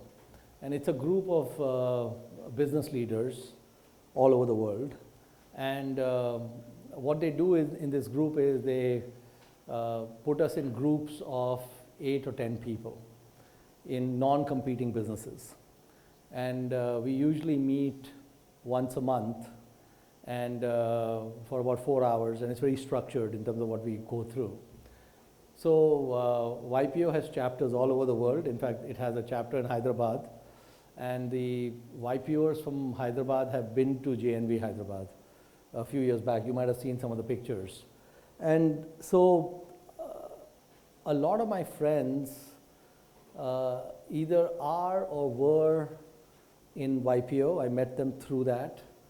And so what I have an interest in is I don't have a lot of interest in meeting people for a social evening. Like we meet and have a good dinner or things like that. That is of no interest to me. Okay, I'm not interested in doing that. And usually when people come and say, you know, I'd like to meet for lunch or dinner or whatever else, most of the time I decline. Okay, but I have a close set of friendships with a set of folks, many of them who came through YPO. They may have left, but we are still good friends. And so what happens in YPO and what happens with my friends is that the interaction is quite different than normal interaction. And I'll give you an example. So the mission of YPO is to make us better leaders, better husbands or wives, better fathers, better citizens. It's focused on improving us as people, okay? And so most of the interaction we have has that goal. So let me give you an example of some of the things. So YPO, basically we meet 4 hours a month, and once a year we go on retreat, where we go for 3-4 days and we explore different topics. So I'll give you an example of some topics we explore. I think this must have happened maybe 10-12 years ago, probably 12 years ago, is we were in Mexico, we were on a beach, there was a fire, we were sitting around a fire, and this was just before we were about to go for dinner. And we had all been told before we came on this retreat to prepare the following exercise. And the exercise was that you are 80 years old and yesterday you died, okay? And now people have gathered for a memorial service, and your best friend is going to address all the people who have come and deliver a eulogy, which is basically 5 minutes about you, who's dead now, and what you are all about, okay? And so they said, assume you live to 80 and assume you died and assume you are your best friend and in 5 minutes deliver that eulogy that would be given by your best friend at that time. And there were 8 of us. So the way this exercise was structured is one person spoke for 5 minutes, no processing, second person spoke for 5 minutes, and it kept going around till 40 minutes had gone by, and then we went for dinner, okay? Now, one thing about YPO is that when we get together and we do exercises like this, there is a timekeeper. So there's one person who will say 4.5 minutes, which means you have 30 seconds left. Then he will say, time is up, okay? And then if you still keep talking, because a lot of YPOs keep talking, at 5.5 minutes, the leader of the group will just shut you off. Because we gave 2 warnings and you're done. So basically, you can't ramble. You have to prepare and deliver and move on. So when I did this exercise, I was like 40 years old. And I knew what happened in the last 40 years because I've lived that. I know what happened in the last 40 years. I have no idea what is going to happen in the next 40 years, right? Because that has not happened yet. So I have to make assumptions. So I said, okay, I have 2 daughters. At such and such age, they will get married. Then at such and such age, they will have so many kids. And at such and such age, I will have so many grandkids. Okay, and then my wife and I, we may be living in this area by that time. And my business may have done XYZ by then and different things like that. So I had to make a lot of assumptions to say, Mohnish was a good person, he did this, he did that, all these things, blah, blah, blah. And a lot of those things that I was talking about were in the future, you know, because we don't even remember what happened in the first 5 years of our life, right? We don't even know that. So I delivered this 5-minute talk. And I listened to 7 other talks like that for 5 minutes. And one interesting thing is that each person processes differently. So one of the other things about YPO is that all of us are in a very tight age band. We are not that far in age from each other. So everyone is in a similar situation. They have kids at similar age and all those sorts of things. And then we finished the 8 talks. And then we went for dinner. And then the moderator said there's a second part of the exercise, right? So he said that now each of you talked about various things that you said were what your friend would say as what you did in your life. So he said that if you are doing something in your life today that is not mentioned in the eulogy, why are you spending time on that? Okay, so basically what the person was saying is pretty much the only thing that matters is what was mentioned in the 5 minutes, right? Anything that did not make it in the 5 minutes was clearly not important because it didn't make it in the 5 minutes, okay? And so we go and watch RCB versus Chennai Super Kings. Okay, did it make it in the eulogy? No. What is the point? Why waste time on things that didn't make it in the eulogy? So when the guy said that to me, I said, man, I never thought about it like that. I spend my time on all kinds of nonsense things that don't make it into the eulogy, right? There's no point doing that. So that is an example. So the other thing is that that particular exercise was, so we do exercises like this.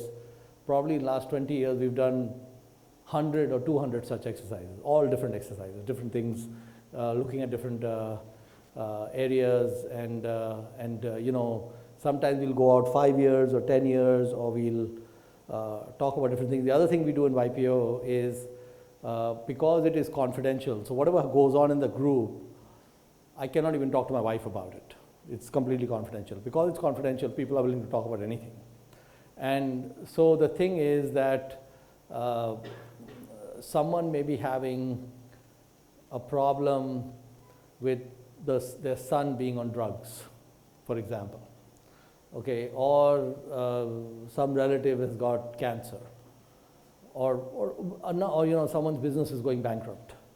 So all kinds of things come up in forum, and we have a very structured way, which timekeepers and all that, where usually an event like something like someone is talking about a business going bankrupt, in 45 minutes, we will go through the whole issue, understand the issue, ask clarifying questions, and give our input. All done in 45 minutes because it's structured.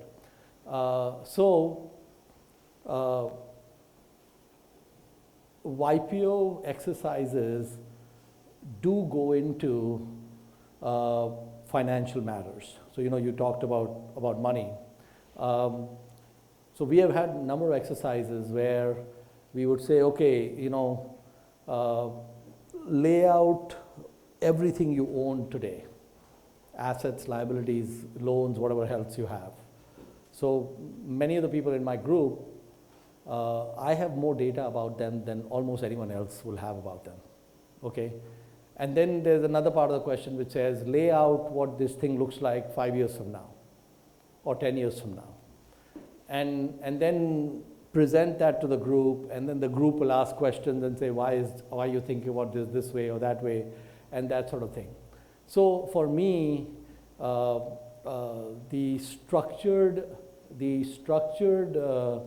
interactions are way more interesting than unstructured interactions.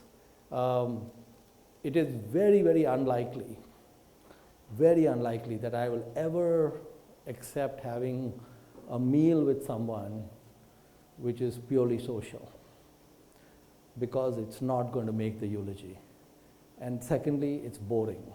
So when you have meals which go into things like eulogy and these sorts of things, talking about stupid things is not interesting. Okay, so I'm interested in kind of, you know, things that get into richer, deeper discussions, if you will. And the other thing is that even if I'm not part of the YPO group, I'm meeting one of the people, I can tell him, listen, I have an issue, I want to go into forum mode and I want to discuss it. So immediately what that tells the person is, we are in a structured environment, we're going to go through. And so the thing is, if two people are talking normally without the structure, they'll spend 3-4 hours talking about some stupid thing, they'll not get to the end point, because it's just going very randomly. So to answer your question, yes, financial matters, money and all those things do come up, but 100 other things come up. So I'll give you another example that came up a long time back for me. This is probably going back about 20 years. We were in Florida, and we were there was a person who came to talk to us in a YPO group. And this person was about 65 years old. He had been in YPO for a long time. He had retired. He had built a big company. He had sold it. He had made a lot of money. And he was explaining how he had dealt with the money with his children. Okay, that's what he was talking about. So what he said is, look, I had this very successful career. I sold this company. I made $70 million, a lot of money. And I had 2 kids who were like 13, 14 years old at the time. And he said what I did was that when they turned 18, he gave each of the kids about $10 million. Just put $10 million in their account for each of them. And he told them, you have full control over this money at 18, before they've gone to college. And you can do anything you want with the money. You can buy a Ferrari, you can go have drugs, you can go to college. Whatever you want to do with the money is up to you. Okay, but he said, let me explain the reason I'm giving you the money now and not later. The reason I'm giving the money now, he said, is that when you pick your career, I do not want you to pick your career based on which job pays the most money. You already have money. You pick your career based on what you truly love to do. Okay, not based on what the world says, you go become an engineer or you go become a doctor or you go become a lawyer or whatever else. You pick whatever you want to do. And I know that there's a risk that you may misuse it, But I had 18 years, he told both his sons, I had 18 years, my wife and I, to put our values in you. So I have confidence in you guys. And so when Bill Harlow came and spoke to us, it had already been more than 10, 15 years since he gave the money to his sons. And so we asked him, what happened? What happened with the money and what happened? So he said one son did a PhD in physics, then he did postdoctoral research, and then he became a teacher of physics in high school. Okay? If you teach physics in high school in the US, you don't get paid much. Okay? But he's a person who teaches physics in high school, and he lives in a big mansion. Okay? Because his father gave him a lot of money, so he bought a big house. He has very nice cars. But so he's the only teacher in his school who's living like a rich guy. And the only reason he's doing that is because he loves to teach. He loves to teach, so that's what he's doing. And the second son became an architect. He wanted to be an architect and so on. So what basically, I listened to Bill Harlow in '98. At that time, my daughters were 3 years old and 2 years old. They were very young. And so I said, this is a very good model. I think this is a great model, and I wouldn't have thought about it like that. So anyway, in Dakshina, we're giving money away, so kids are not getting anything. But what I did is that the US tax law allows me and my wife to give like $20,000, $25,000 a year to my kids as a gift without any tax consequences. So since they were like 2 years old, we kept giving that money to them. And that money is a decent amount. It's like north of a couple of $1 million now. And I made them both aware, even when they were 12, 13 years old, that basically that is it. What money is there in that account, they'll get full control at 18, same like what Bill Harlow did. They can do whatever they want, and it's all up to them. They can misuse it, use it, whatever they want. But again, I told them I want them to pick professions based on what they're excited about. And so now, for example, my older daughter has finished. She's working actually in the investment business. She's very happy. The younger one is going to finish college in about 6 months, and she keeps changing her mind about what she wants to do. The last thing I heard is she wants to do a PhD in psychology. Okay, so I said, fine, that sounds good. And the reason she's doing that is because she's not concerned. All her friends are concerned, I want to make money, I want to do this, I want to do that. She just thinks these guys are stupid. Like, you're chasing all these stupid things. She's never even thought about maximizing money or earnings. She's thinking of different things. And in both cases, I think that it has worked out way better than I thought. So basically YPO, I am very indebted to YPO on a number of different fronts, and things have worked out pretty good. Next question. Sir, I am Akash from JNV Karnataka.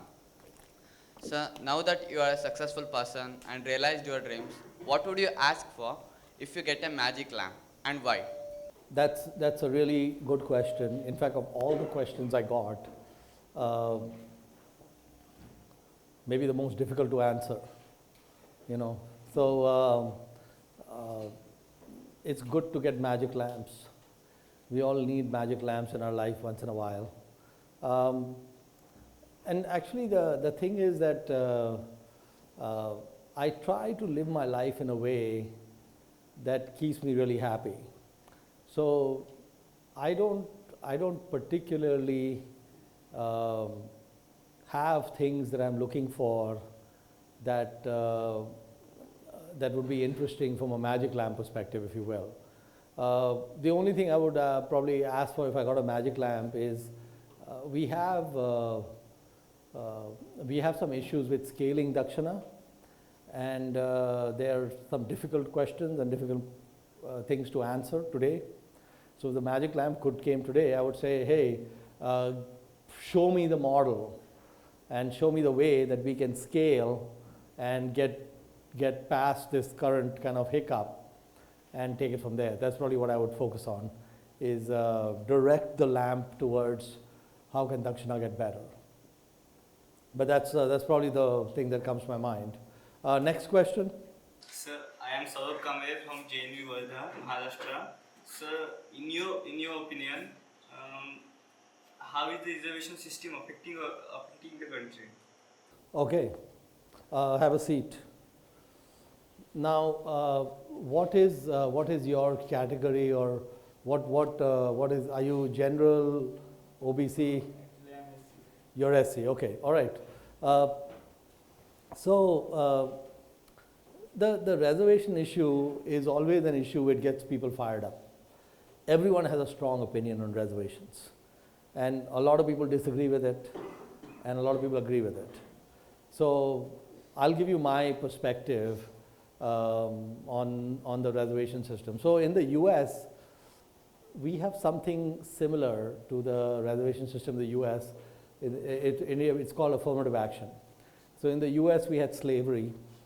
You know, all these Africans got brought over as slaves, and then they were freed from slavery maybe about 150 years ago. But the economic strata is very different. So the average income of African Americans versus other Americans is a huge difference. The job opportunities, there's a huge difference. And there is also discrimination. So I'll give you an example. Like, for example, my wife has a business installing solar panels on roofs, rooftop solar panels.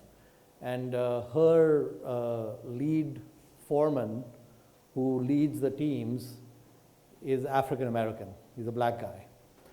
And he's really good. He's really good at his work. And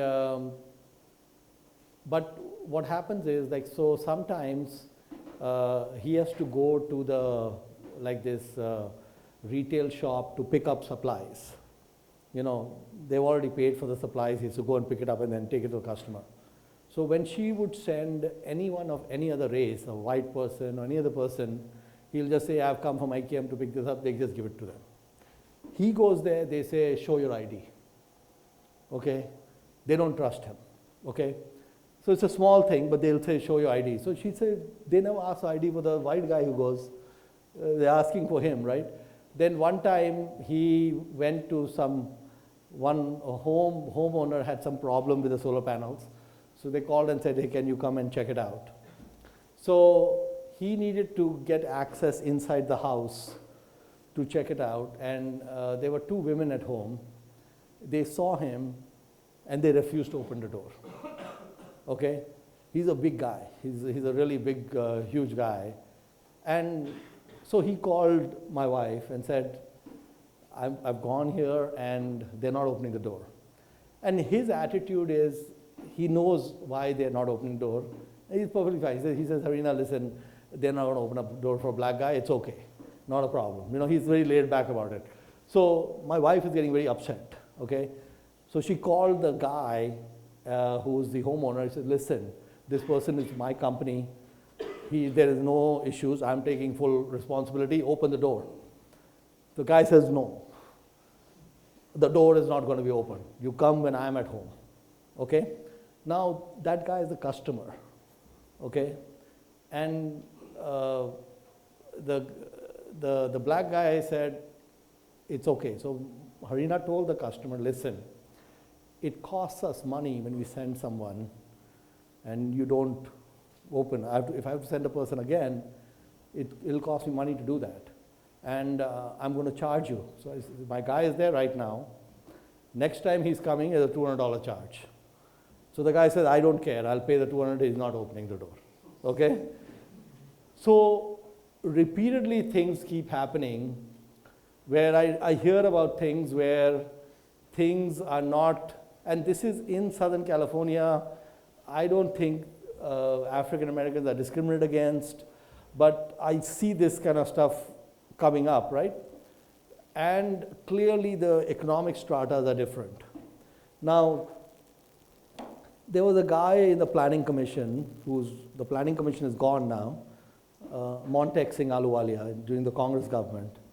And I met Montek a few times, and he said that India's reservation system is mainly focused on two. It's focused on scheduled castes and scheduled tribes, right?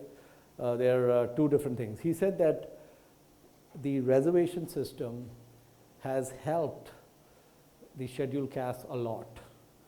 There has been significant movement upward in the scheduled castes over the last several decades. They have government data that shows that. They said we have not seen movement in the scheduled tribes. The scheduled tribes, we haven't seen much change. And of course, there is some abuse of that where some tribes have got tribal status when they shouldn't have it. But we notice even in Dakshina that the ST, so here's what we notice in Dakshina. The kids who are ST, scheduled tribe, most of them, the income levels are very low. We see a lot of kids who are SC where income levels are pretty good. So what has happened is there have been reservations in government jobs, reservations in bank jobs, reservations in many areas. So scheduled castes have gotten better opportunities for education, they've gotten better opportunities for employment, and they have moved. The correct way, in my opinion, to apply reservations is to look at income and not caste. We should not be looking at tribe or caste, we should be looking at rich versus poor. And the thing that should be applied, even in the US, it should not be applied to African Americans. It should be applied to poor people for whatever race they are from, to help them, not this or that. And, but the reality is that we function, Dakshina functions in a system where I am not the emperor of India and nobody listens to me. You guys listen to me, nobody else listens to me. Okay, if I was the emperor of India, there would be no scheduled caste or scheduled tribe reservation. There would be reservations for poor people, and we would do means testing to make sure it was doing things like that, but that's not happening. So here's the situation. The JNVs have a reservation system. Okay, it is built into the system. The IITs have a reservation system. That's also built into the system. And there's a significant number of seats that are going for reservation. So what we have done in Dakshina is we are taking the poor scheduled castes and scheduled tribes, and we are giving them advantage to get into Dakshina. Okay, we are looking at the income levels and we are picking the poor ones, right? And then those poor ones, when they go to IIT, the reservation is actually being used correctly because it's being used for the poor. Now, I'm not able to take all poor people because if you are a general category kid who's poor, it's very hard for you to get into IIT because the IITs give preference to a ST who's poor over you. So I have to work within, Dakshina has to work within an imperfect system. But within that imperfect system, we are taking advantage of the system to make sure more and more of the dollars or rupees government spends in the IITs and JNVs is pushed to the deserving poor. So that's my perspective on reservation. The second thing I wanted to say is that I made a lot of visits over the years to scholar homes all over India. And it was shocking for me in many times when I went to different villages where they are segregated. The scheduled castes are in a separate section of the village. They are not allowed to go to the other side. They can't use the same well water. They are saying that if a boy from scheduled caste gets in love with the other girl from the other side, they'll just kill them. Okay, this is happening in India in 2018. Okay, so we have these sort of things going on, then definitely government needs to take action to counter that. You know, so these types of things that I've seen in the villages of India are like what we see with African Americans in the US. I know for a fact, you know, like I have a friend who's a Sardar in the US. He said, Mohnish, you know, when a Sardar in the US goes for an interview, okay, first 10 minutes are lost trying to explain that he is not a cousin of Osama. Okay, 10 minutes are just lost in explaining that. Then the interview will start, okay? And what happens is the same thing in the US. When a black guy goes to interview, already there's some marks against him just because people are thinking certain things. So I told my wife, actually the thing is what you should do is you should hire only black guys. And the reason you should hire only black guys is because you'll end up with really good people. But nobody's hiring them. We have no unemployment in the US, everyone is employed. So I said, you find the best black guys and make the whole team black, okay? And because the thing is, those guys, they'll not leave, okay? And they'll do better work than the normal guys. And the customers, you deal with the customers, you'll make sure they understand. The customers don't care, they care about the work, And so I told her that focus on that. And so she listened to me. I haven't seen another black guy come yet, but hopefully that'll happen. We'll see. Okay, next question. Sir, my name is Devasis Maji from JNV Kalahandi, Odisha. Sir, my question is that, sir, you always talk about money. It seems to be very materialistic. Why, sir? Well, I think we addressed some of this with Shweta's question.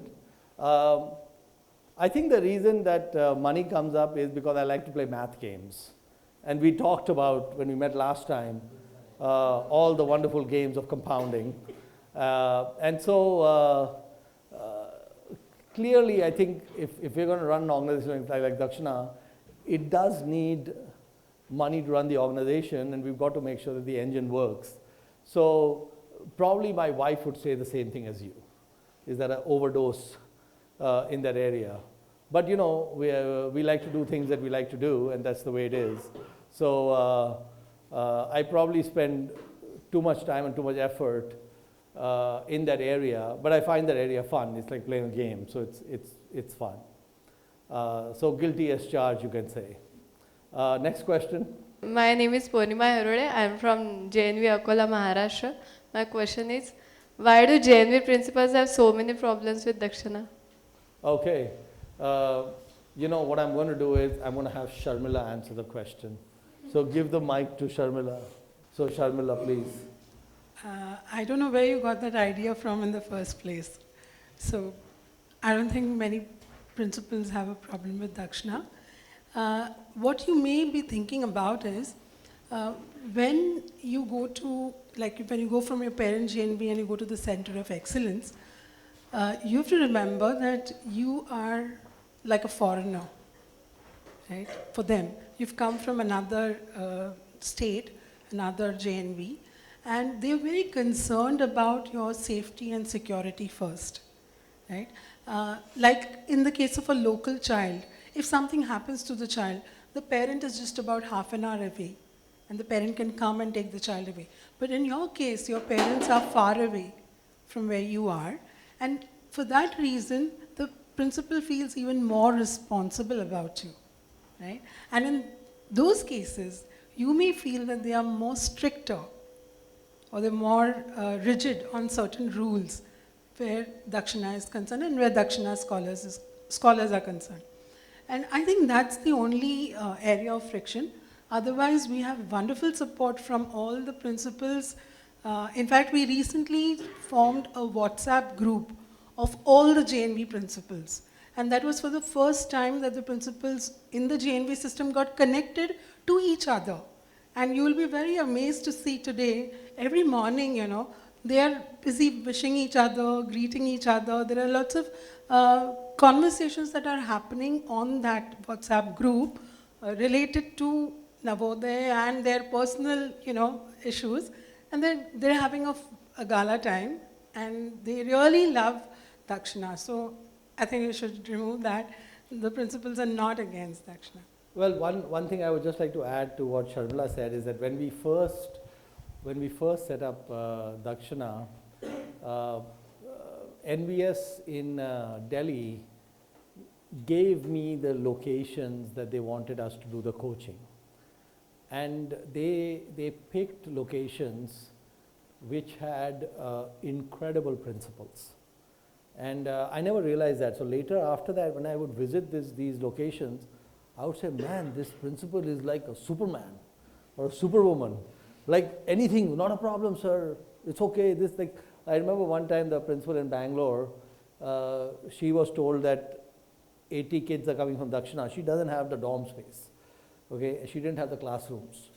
but she understood that this was meant to build the nation, right? Her perspective was it's to build the nation. So what she did, she cleared the music room. All the music instruments are outside, and she cleared a classroom. Then she put 6 standard kids, 2 in one bed, okay? 6 standard kids, 2 in one bed violates JNV laws and principles. If she were reported, she would face lot of problems.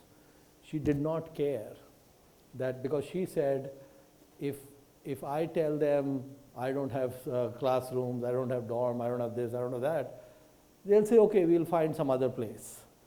But she said, no, I wanted to make sure that we try to, because she understood the benefit of the program.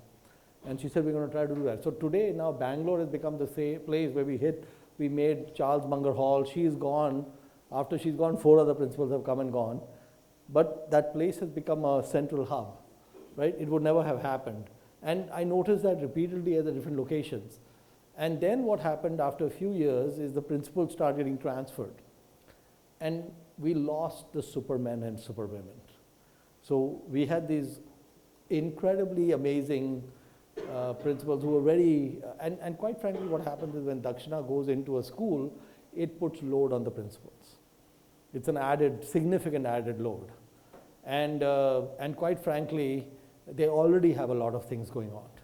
So I don't blame them when they say that we've got all these extra things going on. Some have been more willing to push the limits and such. But Dakshina has also tried to help. We've given chapati makers, we've put mentors, we've done a number of things inside the JNVs. We've even tried to, in all the locations where we run our program, the local kids have an advantage because they get to see the program.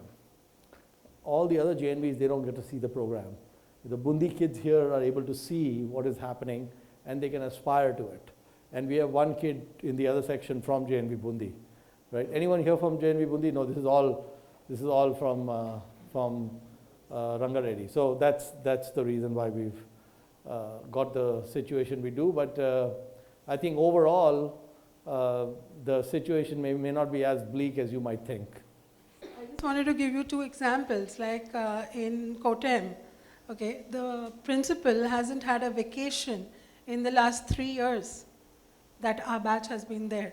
The last 5 years, in fact, that the batch has been there. She never goes on vacation because all the teachers go on vacation during summer. And because the Dakshina batch is always there, she never takes a vacation, right? So like in Silvassa, the principal ensures that during the summer, the food that is cooked in the mess is much better than throughout the year because the scholars are alone and they should get good quality food. So our support is wonderful. Yeah. Next question. Sir, my name is Ravinder from JNV Nalgonda, Telangana. Sir, my question is, have you experienced till now about Dakshina alums who are turning towards what social causes are helping our foundation in return? Okay, well that's a good question. Please have a seat.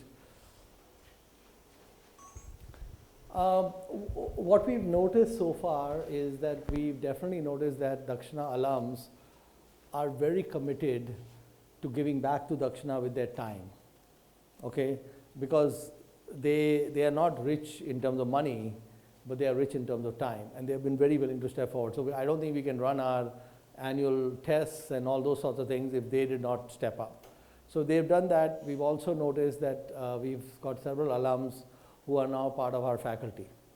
So they went to IIT and they become part of the faculty, and so they are also engaged that way. And the third is that some alums have joined us in administrative or management capacity. So even that has happened, which is also good. The main thing you have to remember is that it's too early to measure what you're trying to measure.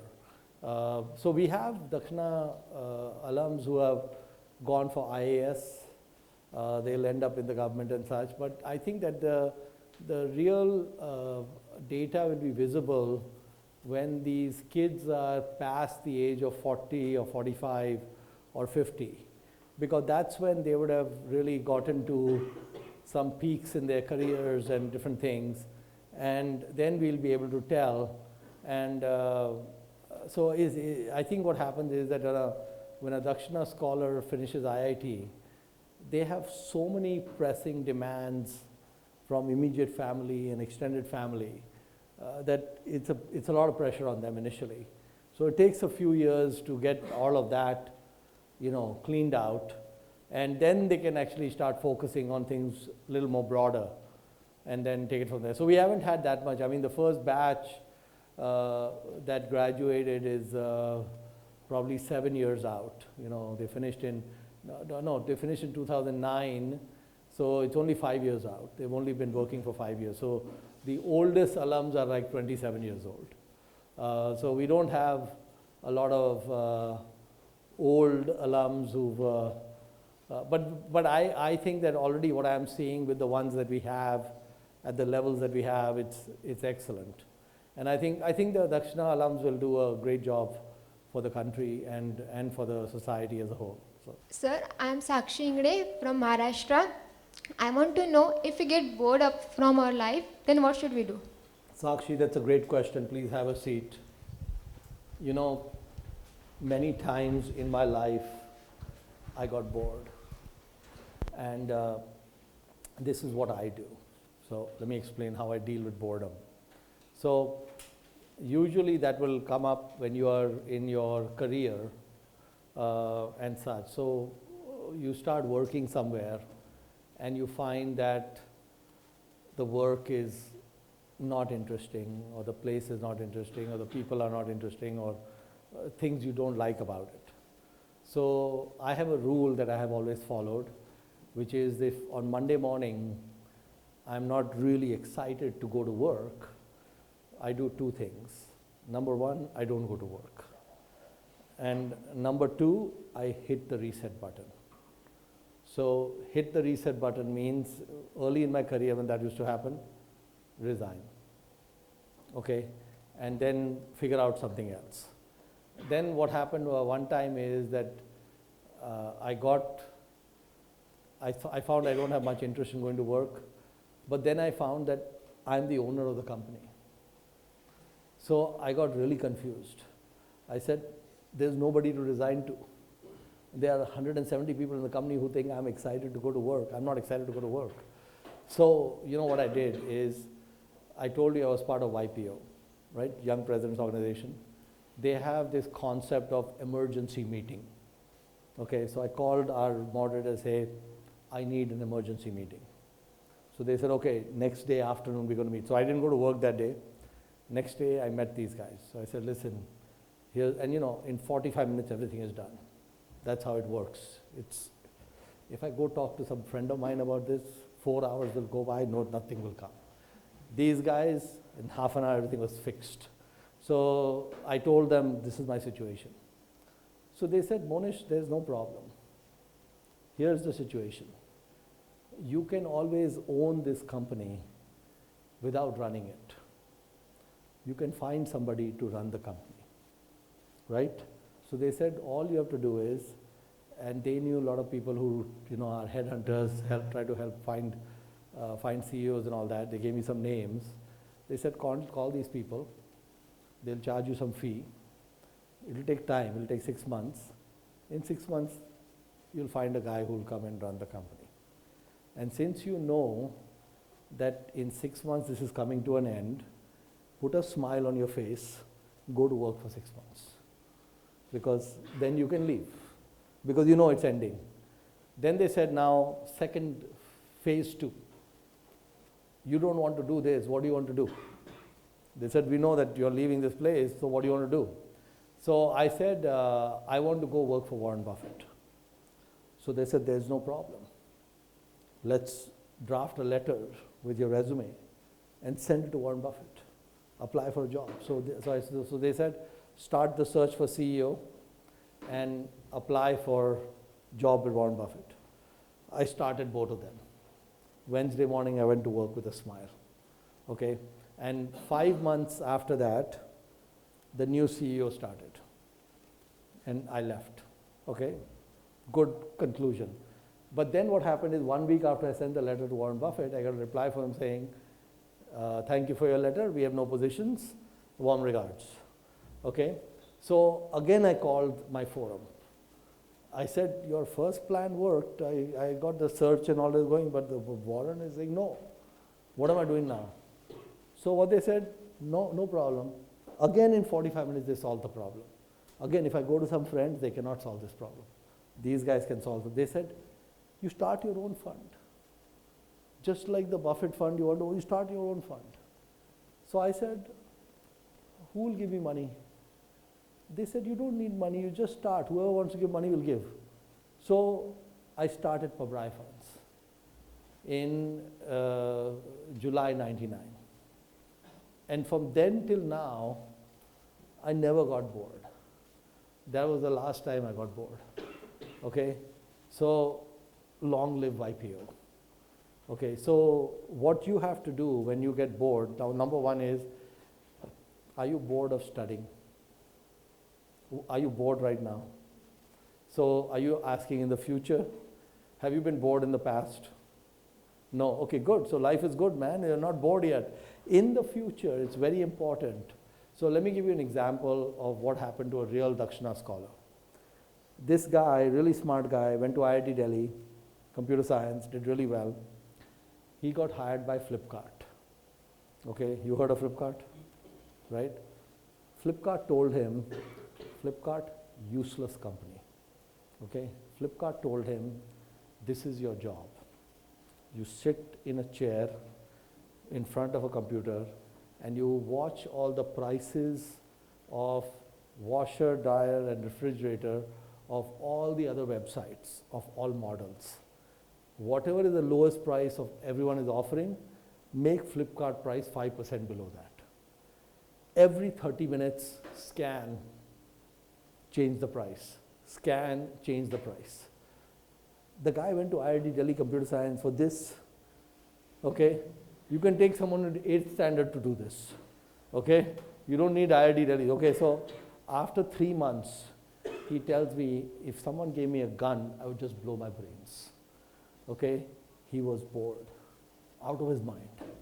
Okay, so he contacted me. I said, no problem. Resign. Come work for us. And he came. So now Flipkart is a very stupid company, because what they do is they sell everything below the price that it costs them. Okay, like let's say there's a camera shop in Patna, selling cameras. They don't buy the camera anymore from manufacturer. They buy from Flipkart, because it's cheaper to buy from Flipkart than to buy from the manufacturer who makes the camera, because the Flipkart price is lower. The day Flipkart raises the price, they'll stop buying from Flipkart. So the entire amount Flipkart is getting in revenue is going to shift immediately. And now we have Walmart who is buying Flipkart.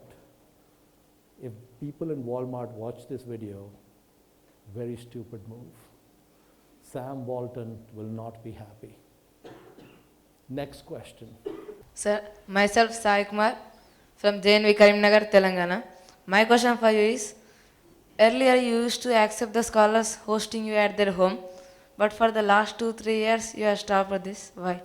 Okay, very good. Please have a seat. What district are you from? Karimnagar. Pardon?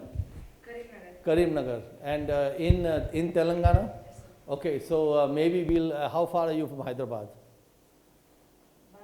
Let's get the, what is the closest city to your house? Karimnagar. I know, but what is the closest airport? Airport, Hyderabad. Hyderabad. And the major train station? Karimnagar? Warangal. Pardon? Warangal. Okay, so how far are you from Warangal? 30 kilometers. All right, very close. How many here from Warangal? 1, 2, 3, 4, okay, and we have a lot more in the past. What I'll do is, I'll plan a trip to Warangal, and then I'll come to Karimnagar. The problem is, will you be there? Will you be there to host me? Yes, sir. Okay, all right. So please have a seat. So yeah, I used to go for the Dakshana Scholar meets. Last few years, I got busy in making money. You know, someone was saying, I'm focusing too much on making money. I got too busy in making money. Sorry about that. But I'm going to restart. And when I restart, I will start with Warangal and Karimnagar. Okay, how's that? So I'll have to pick, now you will finish next year, right? So 2019, when do they finish here? May? Both the advanced, everything over, and then when do they start IIT? So probably in June. In June they'll be free, so probably June 2019, I'll come to Karimnagar. Okay? What are you going to give me to eat? You need to give some good food, man. What am I going to get? I like sweets. What sweets you going to give me? Pardon? What about Karimnagar sweets? Does Karimnagar have good sweets? Okay, let's have Karimnagar sweets. Okay, looking forward. Next question. Hello, sir. I am Shreyans Kaswadan from Banda, Uttar Pradesh, and my question is different and it is related to cricket. Sir, I want to say, sir, why RCB Royal Challengers Bangalore don't won a single IPL despite of being one of the best team? Very good question. Please have a seat. So, you know, this year, in order to make it easy to answer my question, you know, someday I will write a book, and the book will be called How to Talk to God. Okay, most humans don't know how to talk to God, but I know how to talk to God. So what God did for me this year, because I knew this question was coming, He made the team with Dhoni win the IPL, and He made the team with Virat not even make the playoff. Did they make the playoff? Okay. Okay. And so here is the situation. Okay. By the way, my wife gets up at 4 in the morning, watches every game. And you know what her complaint is? IPL should be whole year round. Okay. When it stops, like you said, she's bored. You know, while the IPL is going on, she's very excited. So anyway, the thing is, RCB has a person who is probably the most talented batsman maybe ever in the history of cricket. Okay, so Virat Kohli is phenomenally talented. Okay, even I think I heard Tendulkar and Gavaskar, they have both praised him as that he's better than them. Okay. And so the problem that humans have is we have what Charlie Munger calls association tendency. It's in the poor Charlie's Almanac. So these people who run RCB, they never heard of Charles T. Munger. Okay? They never heard of association tendency. They're never going to watch this video, and they're never going to learn. Okay? So what is association tendency? Association tendency is that if we find that someone is really good at one thing, we tend to associate that they may be good at many other things. And it's in many different ways. If someone comes for an interview and they're really tall, and someone comes for an interview that they're really short, they have the same skills, the tall guy has an advantage to get the job. If someone comes for an interview, they're really fair, whereas someone is dark, the fair guy is getting an advantage. These are really stupid things because you want to hire the best person. You don't want to hire the tall person or the fair person and all that. So RCB has the talent of Virat Kohli. There is no correlation between the quality of the batsman and the quality of that person's leadership skills. The two things are apples and oranges. Just because someone is a great batsman does not automatically mean that they are a great leader. Okay? And we actually saw this, like many times I would see in the IPL matches that, you know, it's very interesting to compare Virat with someone like MSD. Okay? So MSD always, after the match interviews and all that, he'll never take praise, he'll deflect it to other people and always praise his team, even when he loses, praise the team, this and that. In the case of Virat, what I notice is someone drops a catch and he has 100 emotional reactions going on. Okay? What you have to do when someone drops a catch is you have to go and make sure that that person gets the confidence that, hey, listen, I'm behind you, it happens, it's okay, we're going to practice more and we're going to get better. Instead, useless. Okay, you know what I'm saying? And you notice this on TV. I'm not making this up. You've seen it on TV. And so the thing is that it has correlation. So there's a website that lists each person who got rank 1 in JEE for many, many years. And they have tracked what happened to that person in their life. Let me just tell you, the JEE rank 1 guy, is he running Google? No. The guy running Google didn't even do computer science. What was his major? Who wants to do metallurgical engineering? One person ready to go to Google. No, not even one, sorry. 0. You don't want to run Google? No interest in running Google? Okay, so Google takes a guy who running metallurgical engineering, I don't even know what his rank was. Was he rank 1? Was Sundar rank 1? No. Rank 2? Rank 10? Way down his rank is somewhere, right? So the thing is that this website, if you do a Google search, ask Bhagwan Google, show me all the history of the rank 1, JEE rank 1 guys, what is happening to them. It lists all of them. Okay, not one of them has done anything in their life that has dramatically helped humanity. They've done okay, they become some college professor, this, that, they're publishing some papers, they are smart guys. But did they create a large company? Did they create a lot of jobs? Did they do anything like that? Didn't happen. Did they find the cure for polio? Or did they find the cure for malaria? No, didn't happen. So the thing is, the important thing to understand, and that's the same lesson we went through today when we did the who you would share the 10% with. Okay, so what you really want is that when RCB is picking a leader, they should not just go to the guy who's the most talented batsman or bowler or whatever. Maybe it is that guy, that's fine, but what you really want to focus on, who has got the best leadership skills, right? Who can really, and the best leader, the most powerful and best leaders may be the most useless cricketer. Okay, so if a leader is really strong, his cricket playing skills will not matter. His team will follow him because he's a great leader.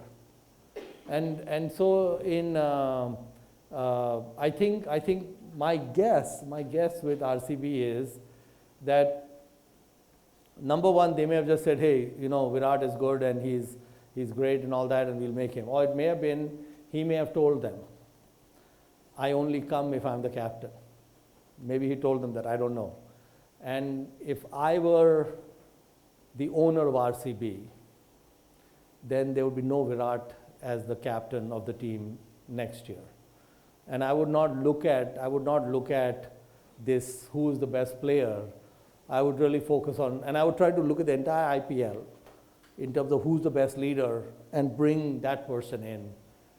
Because in my opinion, the IPL challenge is not talent. So the strange thing about the way the world works is if you have a great leader, even below average people will do a very good job. Okay, and if you have not such a great leader, really good people will not do such a good job. So leadership makes a big difference. And so in your case, in all of your cases, what you really have to focus on is those skills, the integrity, intelligence, energy. You really have to focus on great leadership, not great mathematician, great leadership, because great leadership is more important. Next question. I am S.R. Devasis from JNV Keonjhar, Odisha. So, more than half of the population in metropolitan cities and smart cities of our country live in the slums. So, I want to eradicate the slum system of our country, and I am looking to give a shape to my dream. So, I have started a foundation named Drishti, but I don't know how to take it forward. Okay. Well, please have a seat. That's a really good endeavor. What do you plan to study at IIT? Any IIT mechanical branch. Mechanical. But why are you pursuing mechanical when your objective is Drishti? So, I want a good job at Okay. first. So basically what you're saying is that you want to make sure you get a good career, good job, and then you can continue this second passion of yours. Yes, sir. Okay, all right, great. Well, I think please have a seat. I think the thing is that they say that a journey of 1,000 miles starts with one step, right? So eradicating the slums is a very big idea, and it's a very difficult idea, right? But you can break that problem down. And the way you can break that problem down is you can focus on one slum dwelling family, right? And so the thing is that and this is what Mohammed Yunus had done with Grameen Bank is you drill down on getting the data on a few families. Okay, what is their income? Where do they earn it from? Why do they live there? What are the options they have? And what may be the way to solve the problem? Okay, so I'll give you an example of how a economist who won the Nobel Prize thought about this problem. So there's an economist called Hernando de Soto, and he's a Peruvian guy from Peru in South America. And he did a study. So what he found is that the people in slums all over the world have huge amount of assets, but those assets are not recognized by a bank. So what he meant by that is that if I look at a city like Mumbai and I go to a place like Dharavi, slum in Dharavi, the person who's got a slum in Dharavi, no one can throw him out. Okay? He does not own that land. He is sitting on someone else's land. Maybe it is government land or private land or whatever land, but whoever's land it is, that person is not able to evict that person because Indian laws do not allow that to happen. Okay? But also, it is also true that no bank is willing to recognize that this part of Dharavi belongs to you. And so Mumbai land is very expensive. Okay? So let's say some guy has 100 square feet of land he's occupying in Dharavi. Okay? That 100 square feet of land is probably worth at least 150,000 rupees a square feet. Okay, it's worth about, you can say 150,000, so 1.5 million, 15 million, so about 1.5 crore. That land has a value of 1.5 crore. The problem is no one is willing to give the person 1.5 crore, right? Because he does not have title. There's no piece of paper saying you own the land, right? So what Hernando de Soto said, and he got a Nobel Prize for this, he said to the governments, just give him that paper. He's not, you can't move him from the land anyway. He's occupying the land, his son will occupy the land, a grandson will occupy the land. That land is never coming back to you. What he has occupied illegally is never coming back. So what Hernando de Soto said is you take that land, create title, give the guy clear title so he can go to a bank and pledge the asset and borrow money. Or he can sell it to someone. right? It becomes sellable.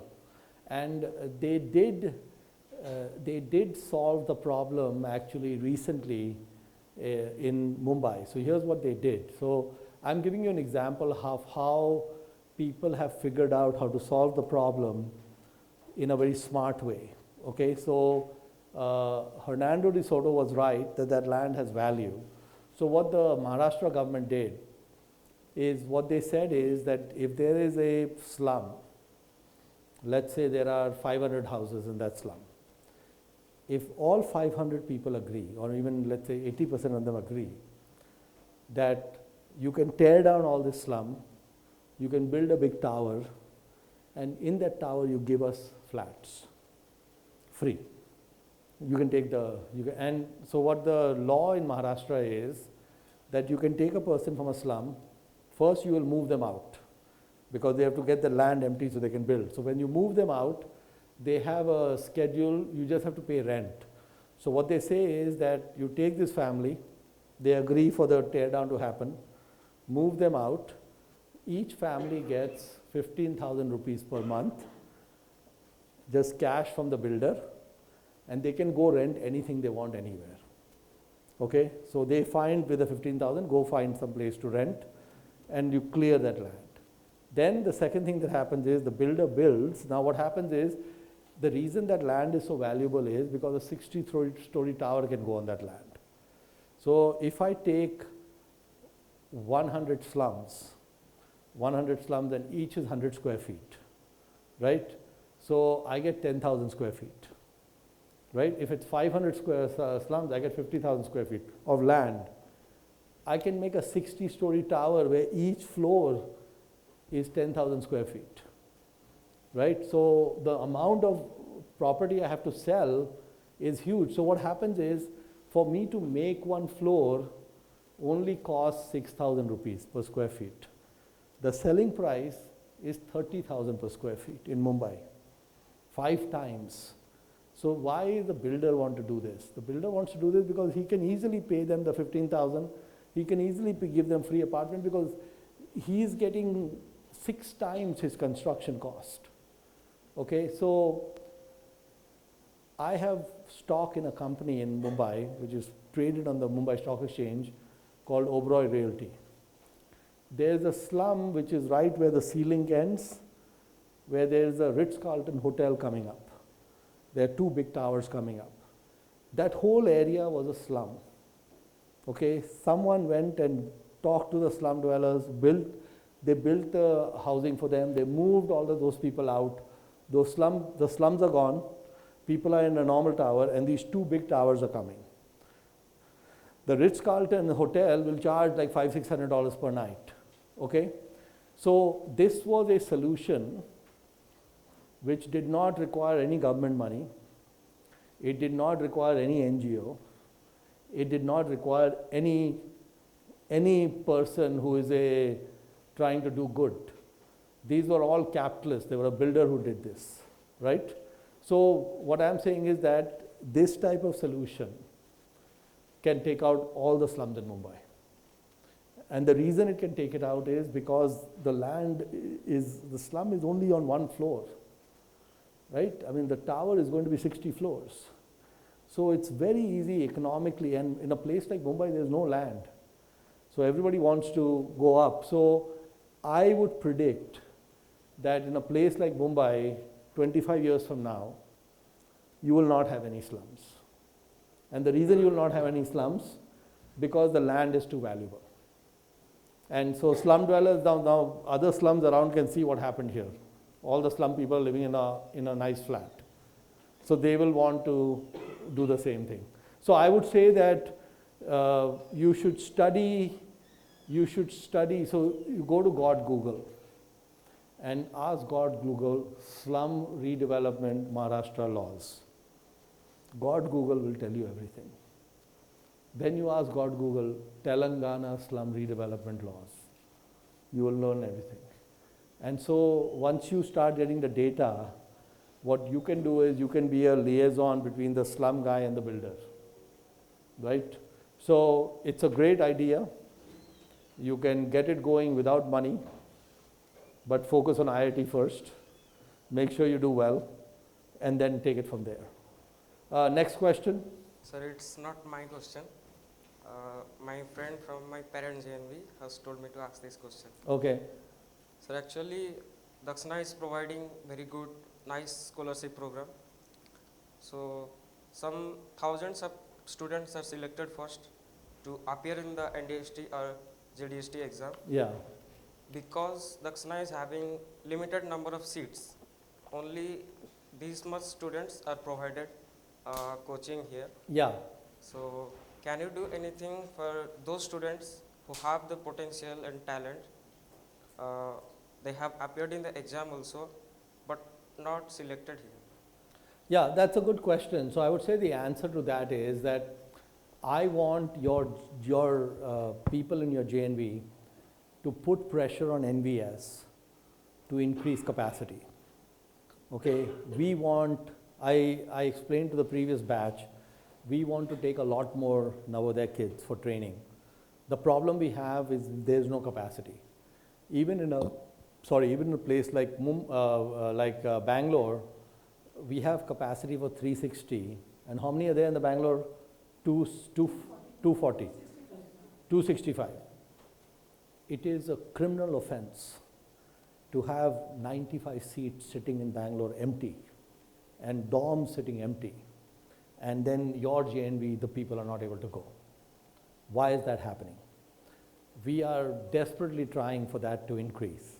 So the seats are there, 95 seats sitting empty in Bangalore, because the bureaucracy is not willing to move. So we want to build 5 Bangalores, 360 in each location, 1,800 seats. And Pune, have they started? So there is a plan in Pune, but you know, a plan and the government, what can I say?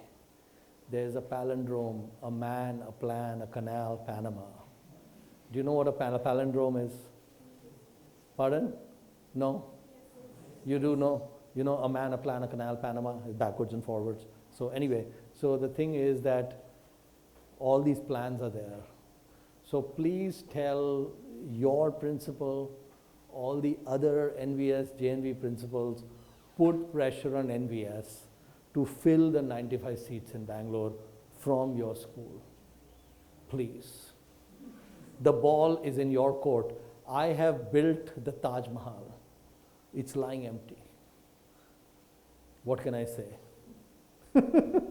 All right, any other questions? Sir, my question is, the education is very important for a student, but what I observed is many parents are preferring their children to move in private schools or colleges because they are getting very good education. But our Indian government provided, I think there is for every village there is one school, government school, but no one is preferring for going to the school, and they are thinking going to the government school is waste of time. So for what I can do for my village or within my mandal to turn the children not going to private school and they can get good education in this same government school. Okay, very good. So you know, we just got 2 interns in Dakshina because we are trying to start what I call Dakshina 2.0, which is trying to fix government schools. And so these 2, they are both in IIT.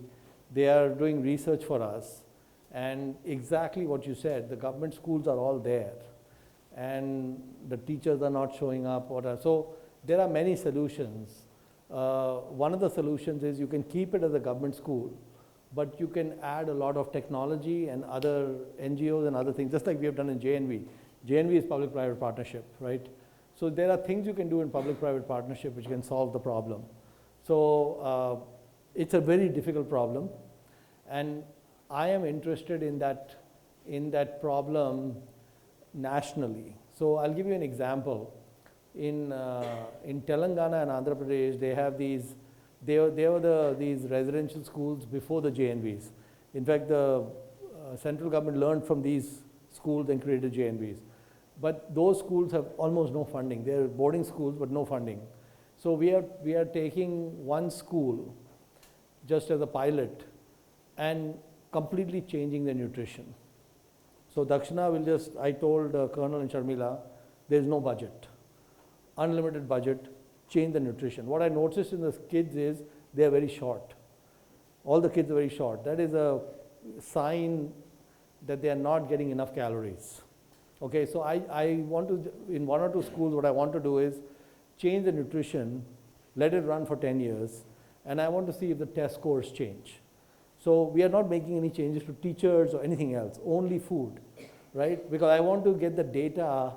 If I change the food and the teacher, and the results get better, now I don't know what was the cause, right? So I need a controlled experiment, right? So there are 200 schools. So I put one school, only change the nutrition. The other school, only add technology, but don't change the food, right? And what we are going to start doing with these experiments is we're going to measure the results, and then we'll figure out you can do X, Y, Z, and then ABC happens, right? And so one thing, for example, we could do, Dakshina could do this, we could go to all 200 schools, once we know it works, change the food for all 200 schools. Okay, we can do that. And then we can do one step further. We can then get the government to increase the budget so we back out and they take over, right? Or we can bring other NGOs. There are many different ways to solve the problem. So we want to do that. So we'll try to do that. But thank you for your question. So thank you very much. It was a pleasure spending time with you.